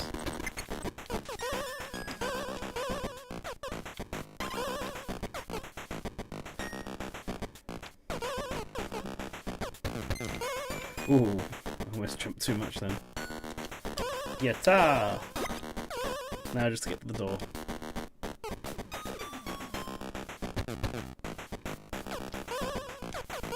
No, I don't think Capcom will be hesitant to support the Switch. I feel like they were supportive of the Switch early on. I guess maybe not with new games, but I'm really struggling to... I don't actually know. I'm not even sure if I... Like, Monster Hunter was... I suppose it was just ports of Monster Hunter early on in the Switch one day, but... They were always going to release a exclusive Monster Hunter on the Switch. There was, like, zero doubt about that. I'm just trying to think what Capcom had coming out in 2017, 2018 that would have meant... Like, it was having a bad run with Marvel vs. Capcom Infinite and Street Fighter V. Like, the fighting game community in 2017 were pretty rough for Capcom. What else did they have that was coming out? Like, Resident Evil 2, I guess? Or was Resident Evil... No, Resident Evil 7 was out, and the DLC was out. 8 hadn't been announced. Maybe 2 Remake had been announced? I feel like Capcom not supporting Switch in the early days with new games, not just ports, is more of just an issue of what Capcom was doing in 2017. But I do think, like, Devil May Cry 4 and 5 are both going to be coming to Switch too. Like, especially with the Devil May Cry anime about to come out, I feel like it's a good time to, like similar to how Sega released the Yakuza Kiwami 1 and 2 on Switch to tie in for the... Oh, I did it again. To tie in with the Yakuza TV show coming out. Maybe Capcom will announce Devil May Cry 4 and Devil May Cry 5 are like going to be launch titles on the Switch. I'm still surprised Devil May Cry 4 isn't on the Switch 1. Like, they did the first 3. They did Devil May Cry 2, the one that nobody likes. Yet they didn't do Devil May Cry 4 for some reason. And it's a 360 game, so there's no reason the Switch itself can't actually run it. So, I do wonder what the delay was for that. But I think Devil May Cry 4 and 5 especially, both feel like games that could easily come to the Switch too. Maybe we'll also see the Resident Evil remakes on Switch too. Like, I can understand why they didn't release modern Resident Evil games on the Switch one, because those do push a lot of power. I'm sure Okami 2 is going to be a Switch 2 game though, like immediately.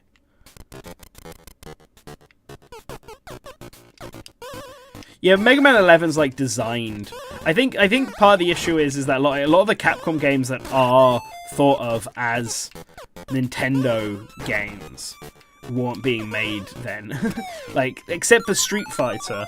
But Street Fighter also hadn't been a Nintendo platform. Well, I guess Street Fighter 4 3D, but that's more of a gimmicky one. For some reason, 3DS had a lot of gimmicky fighters. Like, all three of the main 3D fighters, the three big fighting brands at the time, DOA, Street Fighter, and Tekken, all had new entries, or spin-off entries on the 3DS in, like, the first year. 3DS also had, like, Resident Evil, didn't it? A brand new Resident Evil first year. What was happening with the 3DS?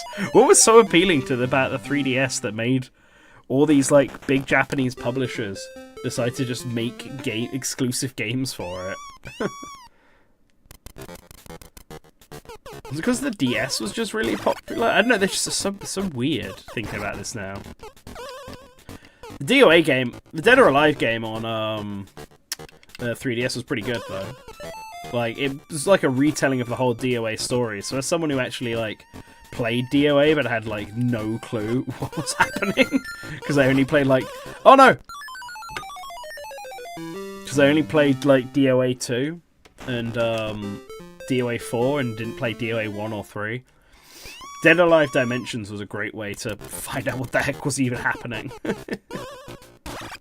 Didn't play the Tekken or... I did play Street Fighter 4 Ultra, but I only did that because 3DS had, like, no games when it came out. I was sort of like... I thought I'd get away with just playing Pilot Wings Resort for some reason. And then I got bored of it really quickly. And so I ended up, like, buying Street Fighter... Oh, come on! I ended up buying Street Fighter 4 3D purely to have another game to play.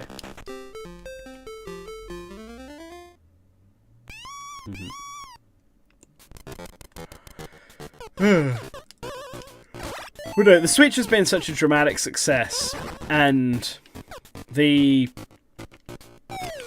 Oh, come on. The Switch has been such a dramatic success, and the Switch 2 is almost certainly going to be on par with the Xbox Series S in terms of power, at least.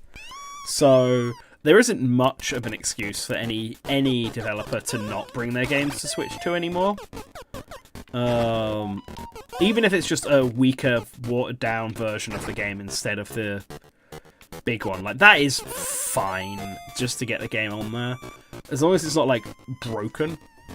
And they're a good, like, Shiver Entertainment are, like, a great porting studio for stuff like that, and Nintendo now owns them. And I'm sure Nintendo's going to use them as a porting studio to bring in, like, a lot of big contracts for, like, oh, Capcom want to bring Devil May Cry 6 to the Switch 2, but it's like, the Switch 2 isn't as powerful as the PlayStation 6. I'm sure Shiver will be able to figure this out. Hey, here we are, the final boss. The final boss, the big tower. We're an hour and a half into the stream.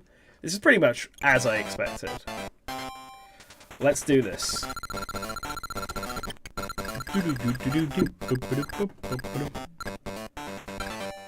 Yeah, that's fine. I have 90 lives, I'll do me.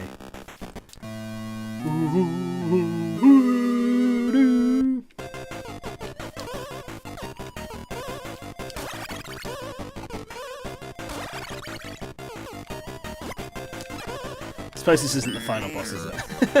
Actually, I think the tower itself is also a level, thinking on it now.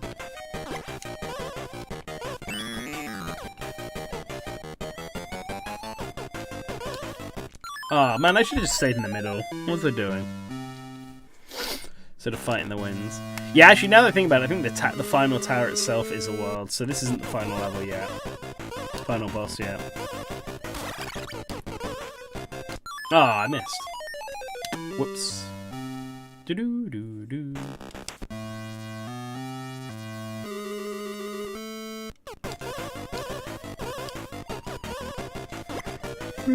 I wonder if the Switch 2 hardware video will have any sort of silly video like the Wii U hardware video had when it's showing off all of its features, like the it's gonna have like team voice chat, right? So I wonder if there'll be a goofy video of like Doug Bowser and I've forgotten his name. The 3D Mario guy, Kotabe, I think. No. Oh, what's his name? He was the guy in the Switch 1 video who was like, oh, and look what you can do with the Joy-Con. Whoa. Oh, come on. I wonder if they'll have like a silly video of them like voice chatting using the... I'm thinking of like the Wii U, when they announced like the Wii U chat, and it had like voice in voice, and it was like people like with non-specific action figure.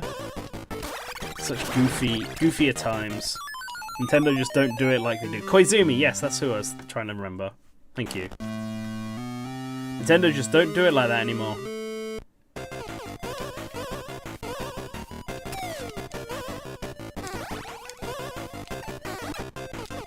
Oh, wow. Donkey Kong took care of that bird for me.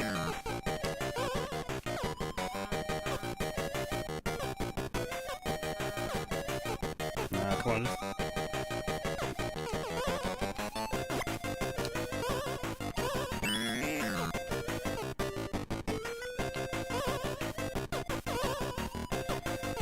Yeah. Throw one down in the middle, please. There we go. Awesome. Help!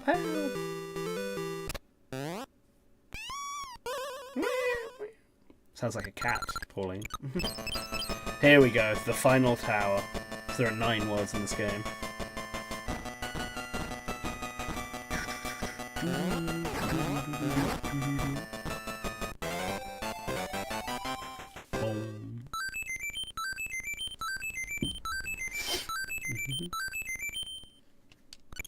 It's funny how Donkey Kong Jr. is treated as like a Mario antagonist when he's like was like a hero character. Like in his own game, he's like a hero.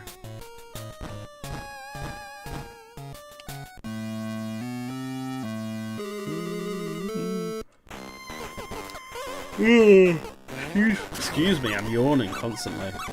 I've really had a long day, I guess.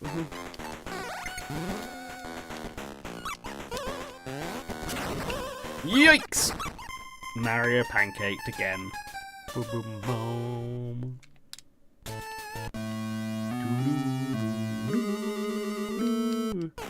It's alright, we'll make it through it. And we'll do it together. I wonder what new content they've added to Xenoblade X. I know it's leaked online, so I'm really trying to avoid spoilers. But, like, I'm assuming they probably tied it in to the other Xenoblade games.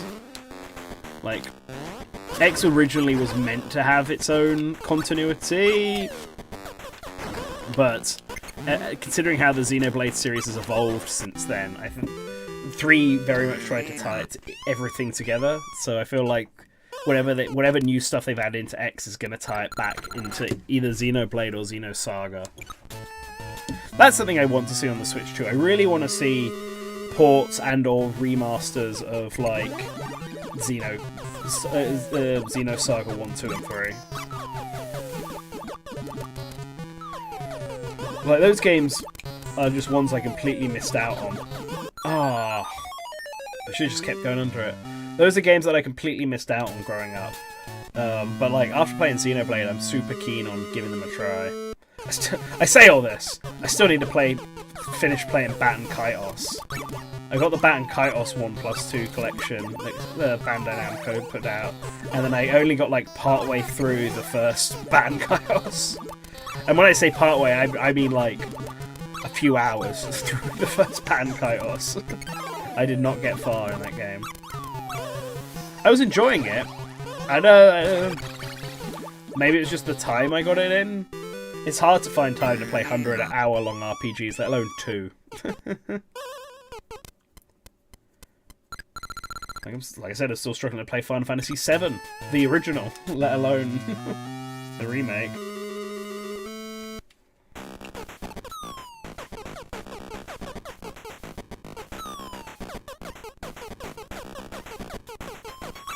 Okay, oh yes, make me small. Whee, look at me go.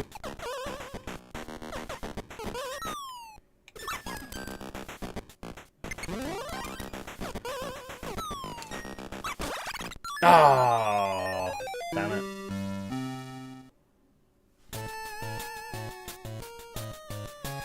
Yeah, I own Tales of Symphonia, but I've not played it. I do want to get around to playing it one day. And yeah, I agree. Ni no Kuni was one that always fascinated me, especially in Japan, where it came with like a massive book, like an actual tome that you had to look up the spells in. I know they didn't release it in the West for obvious reasons. But I have a friend who played the Ni no Kuni games and really liked them. So it would be fun to try and play them one day, at least the first one.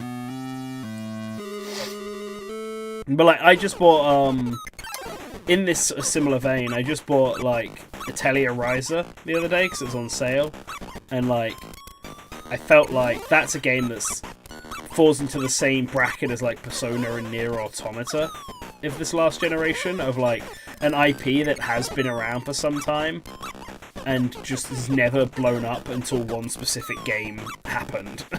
And now it's like really popular. Fire Emblem also falls under that category. Ah!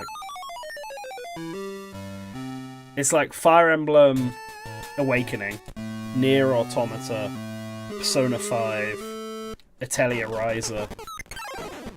They're all like the big breakout games of their series. The ones that put them into the mainstream.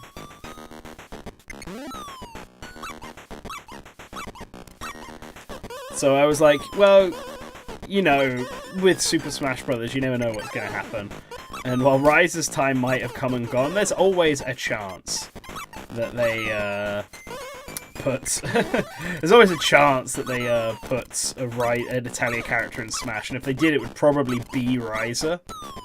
So I should probably get the game and try it out just to be safe. Like, that's why I have Symphonia, because Lloyd felt like the most likely character from Tales to get into Smash with the way he's been treated so far.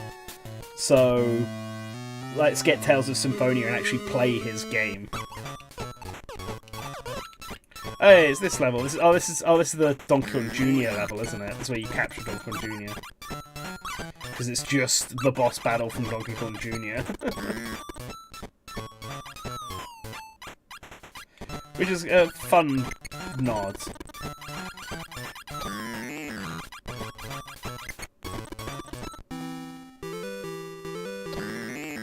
Yes, you have been captured, baby.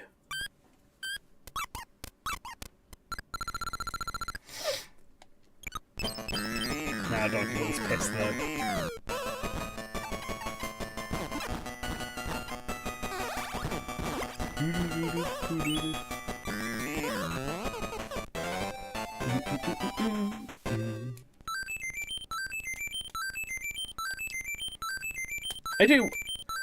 I said it before, I still kind of hope Sakurai's not making the next Smash Brothers game.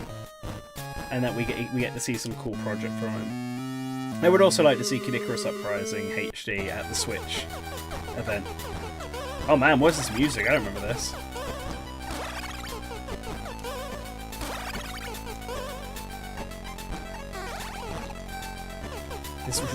Oh no. I don't remember this. Are all 4 of these levels like remakes of the first 4 levels of the game?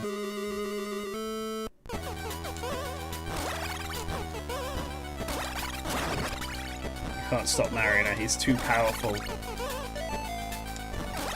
His acrobatic skills are too top-notch, Donkey Kong.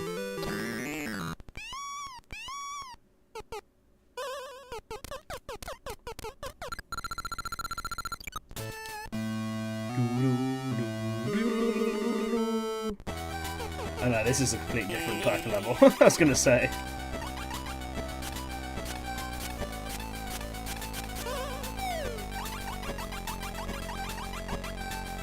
Oh no! And grab onto the wire. Oh, stupid.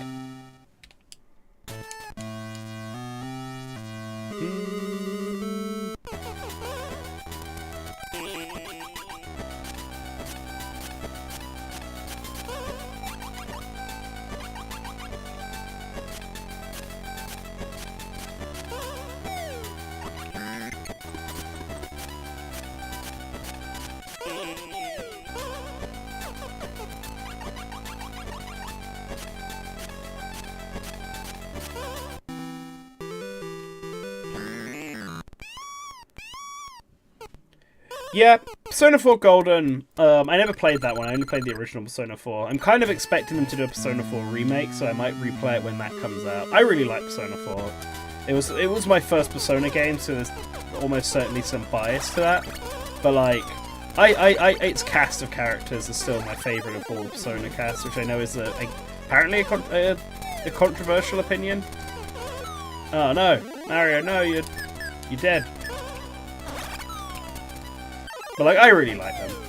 I think it's because like the generation, I guess, of which Persona 4 is set is like the same generation I was. Like they would have been in high school at the same time I was in high school, just based on the year it's set in and stuff. And they do act very much like kids of my generation act, so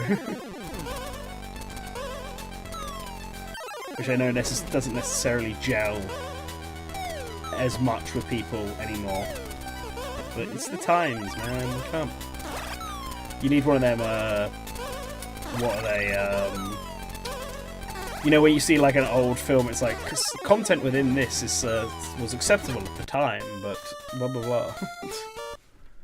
One of them stupid, not stupid, they serve a function. One of them, little reminders at the start of films, I guess. My brain is not working, my vocab is weak. Well, here we are, final level. Doo doo.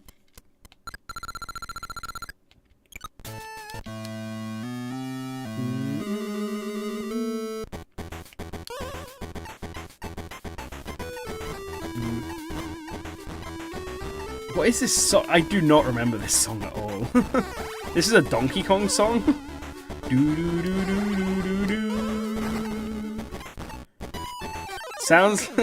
It sounds like... This does not sound like a Donkey Kong song at all to me.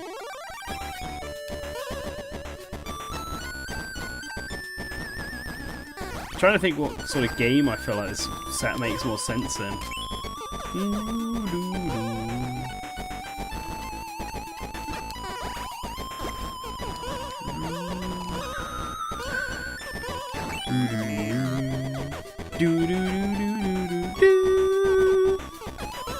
It's like almost like too epic for Donkey Kong. Oh, low battery, no.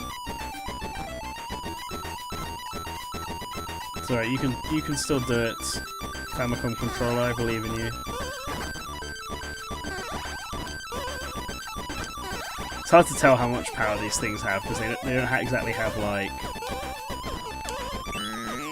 They have like they're telling you know if they're player 1 or player 2, but they don't have anything necessarily to indicate how much charge it's got. I suppose that when I think about it, maybe the Joy-Cons themselves just don't have that either. Maybe I'm just making that up. I'm just blathering at this point. Let's go. Let's teach Donkey Kong what for and save Pauline. Yeah. Yes. Begone, Donkey Kong. It is our time to get the smooch.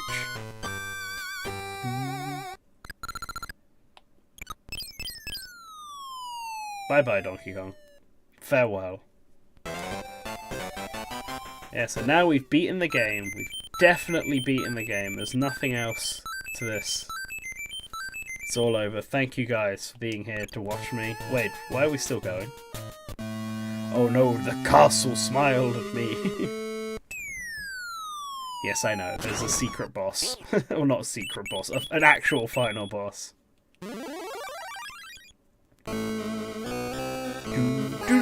Pokemon TCG Game Boy has really good music.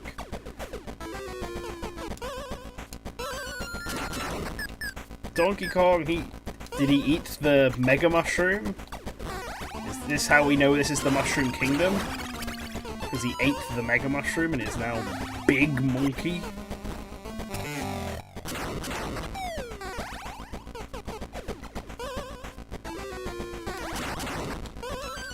Oh no. Oh. Damn. Why are there dumbbells falling from the sky? I never understood that. What's that about?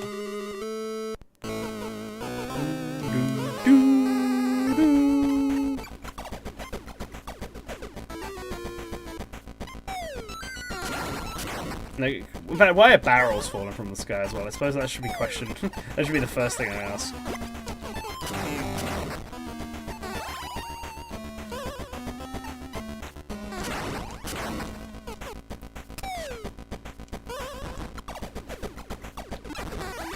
Oh, hello. Oh, I was already up there, no! Just like glitch my way up there.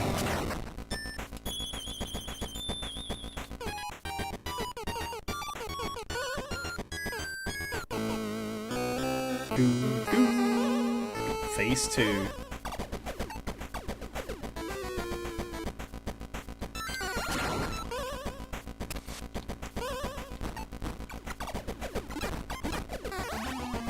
Oh no! I got flattened. That's the one problem with this fight. You've got to start from the beginning every time. It's a one. You can't die. You can't get hit at all. It's alright. I've done it before. I'll do it again.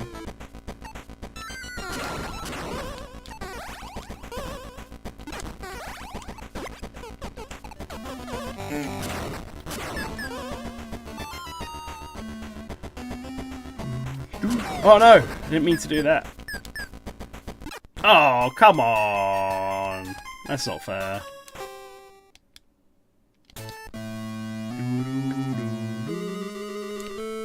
I like Donkey Kong's big eyebrows.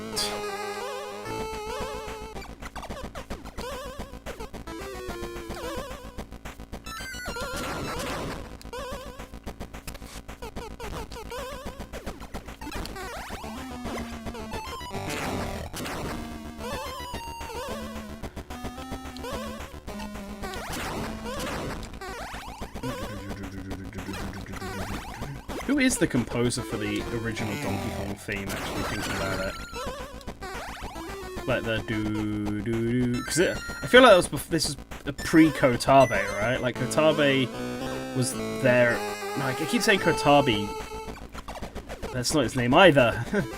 The musician. The musician does, like, all of the music for Nintendo, basically. What's his name? Well, he used to do all the music for Nintendo. I think he's, like, more of an advisor now. Ah!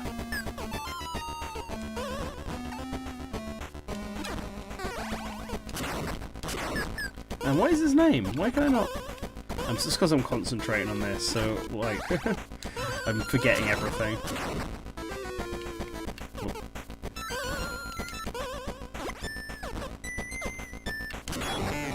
Yes, good. I'm glad he got hurt by that.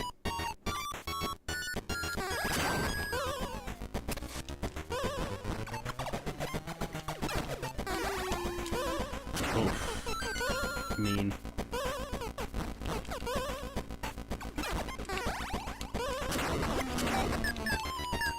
No, get up, Mario! No! Oh.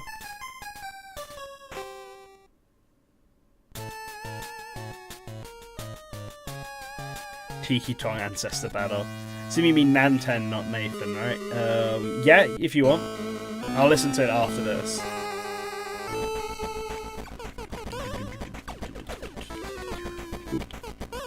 Actually, I guess this might even, the rate I'm going, this might even actually hit the 2-hour mark.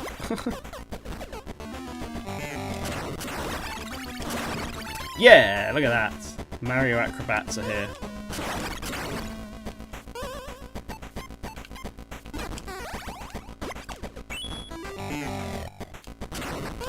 Yeah, get out of here, Donkey Kong. I'm gonna stay up here. Do do do do do do.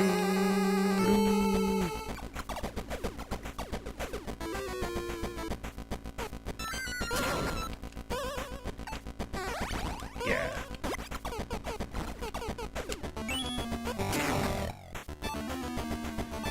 Yeah, if I just step here, it's fine.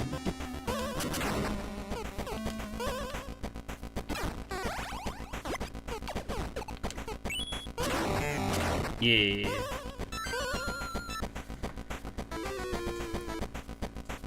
I like that there's like undisclosed secret lore about Donkey Kong being really good at tech. Like, obviously he's giant here, but to replicate this in the Mario vs. Donkey Kong series, they gave him like a giant robot. And in the Mario and Sonic series, they talk about how, like, he's like, he was able to fix Omega up when Omega was broken in one of the games. And it's like, Donkey Kong is just good with machines, I guess. Unsung trait. Ah, rude. No! Well, it's fine. If I can, at least I can get this, then. Yeah! 4 further down. There we go. The Nintendo method: 3 phases, 3 hits. That's all it takes. Yeah, go on. You and Pauline, before you forget about each other for 20-something years. Yeah, see, look, and then there's the warp pipe and the question mark blocks, the mushrooms. Like, this is all a prequel to the Super Mario Brothers series. Pauline's like, whoa, what's this weird mushroom?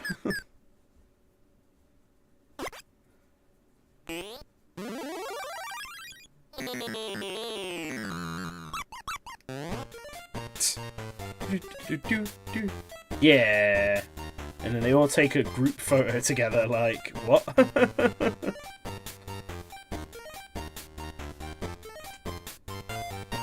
There we go.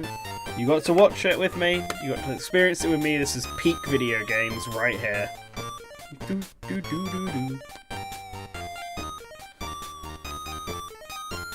Good old Masayuki Kamiyama and Takao Shimizu. Yeah, we can probably find out who the composer is, actually.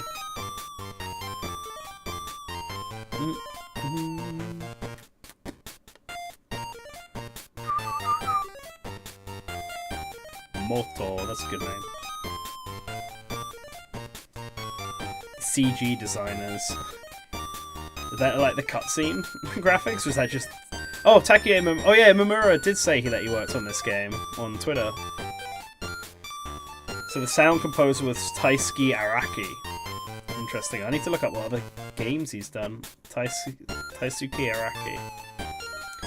Here are the real goats of this game. The course designers. Of course, there needed to be a lot of them. This is a, like, puzzle platformer. So, Super Game Boy hardware team, yep. It's a shame that Nintendo doesn't let us play it with the Super Game Boy when it was clearly made for it, but here we are. Yep, illustrators Yoichi Kotabe. Do you want to tell me what the name of the song is? And I'll just look it up. It's weird, you should be able to send links in the chat. Maybe I have it set up to avoid spam or something. Yeah, Arcade Donkey Kong, Donkey Kong Jr. That's cute. I forgot there was like a history of Donkey Kong here. But where's Donkey Kong Jr. Math? Darn. They skipped out the best one.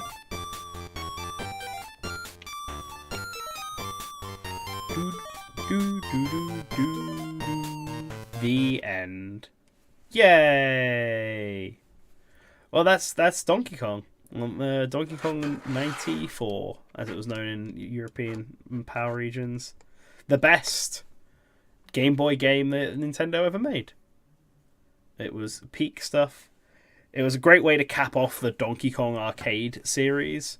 I know Mario vs. Donkey Kong basically picked that up, but this was the crescendo of that line of games, and it was solid. I don't remember if it actually ever comes off of the end screen on here. Like, I feel like it doesn't. So we're just going to keep it on there. Let me look up. So let me look up this song for you. We'll give it a listen. Sure, okay.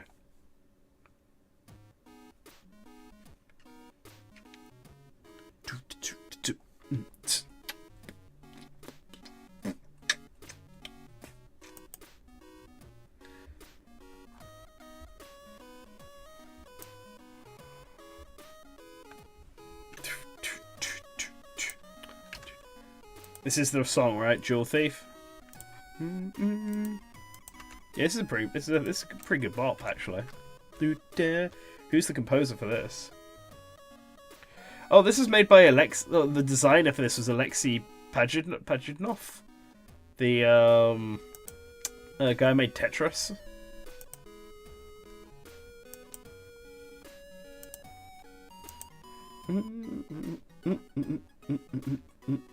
Conspiracy Entertainment made this game. Yeah, this is actually a bop.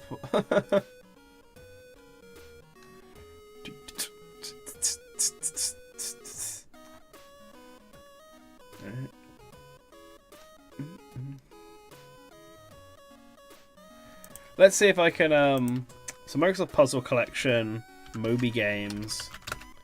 When in doubt, Moby Games is always your friend.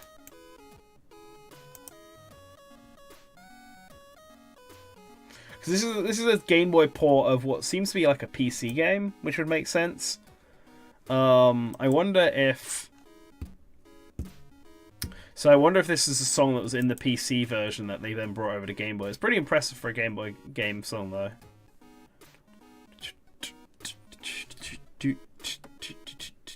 Go back to my regular screen now.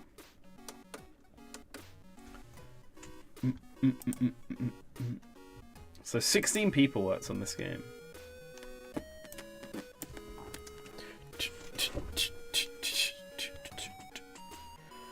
My computer is being really slow for some reason. Or my Google Chrome is being really slow for some reason, I should say. Oh, there's some down here. Programming, design, executive, QA. Doesn't list a musician, though. So I wonder if this was a... Let's do Microsoft Puzzle Collection. You know, I'm going to leave it on, actually. Microsoft Puzzle Collection, Jewel Thief. But without the Game Boy part of it.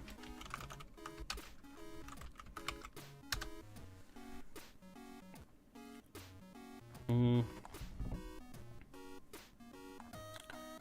only getting the game. Maybe someone's only uploaded the Game Boy one onto. Maybe someone's only uploaded the Game Boy OST onto YouTube. I can find like clips of stuff from the entertainment pack, but I can't find any OST for it. Let's just listen to the actual game and see if I can hear what the music sounds like.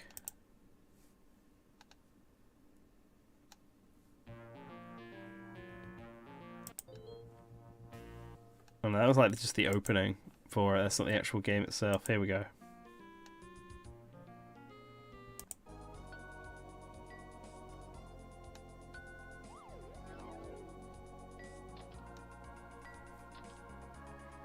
This is definitely a different song. Yeah, there's no composer listed. How interesting. There's a lot of programmers, graphics, QA, producers, etc. So I guess one of the programmers must have just also composed this song. How weird. Anyway, but that's a good song, actually. Apparently it's named Jewel Chase on PC. Yeah, that's what I was just looking at, Jewel Chase. But it's a different song. People are saying, like, love this tune, the fact it's hidden on some strange compilation of games is, I guess, what they actually meant to say. Oh, I can see your comment here, Ivan. Yeah, anyway, thank you, everyone who watched this. People who are watching it post me actually live streaming it. Thank you, Ivan, Marco, for hanging out with me while I streamed it. That was Donkey Kong on the Game Boy, which is my favourite Game Boy game. I'm glad it's finally here on NSO. I hope that with the Switch 2 they add Super Game Boy support. I don't know why they'd be waiting for the Switch 2 to do it, but who knows. As I mentioned during the stream, I'll be streaming Xenoblade Chronicles X next weekend, but it'll just be a one-off stream. It's just something that someone brought up in Discord, and I thought I might do. Whether I do it here or on the Source Gaming one, I don't quite know yet. So that'll happen, and then after that, we got all the Switch 2 stuff. So I think I'm not going to stream. I was thinking of streaming International Superstar Soccer before it gets taken off of NSO, because I've not actually played it yet. But I don't know when I'll be able to fit it into my schedule. That's the problem. Especially because, like, the week of the Switch 2 Direct, I'm going to have to spend that time doing Switch 2 related content. And then I've also then I'm away on holiday and stuff. So when I get back in mid-April, after Easter, we'll be back with Starfy too, and we'll be continuing on from there. And yeah, I hope you look forward to that. I hope you enjoyed watching me breeze through Donkey Kong. I think I made it probably look easier than it is. I've played this game before. I love this game. It's fantastic. But it can be a challenge for those, and it certainly was a challenge when I was a kid. Can be a challenge for those not as into platformers as I am. And yeah, I think that's enough rambling. Thanks for watching, everyone. Catch you next time.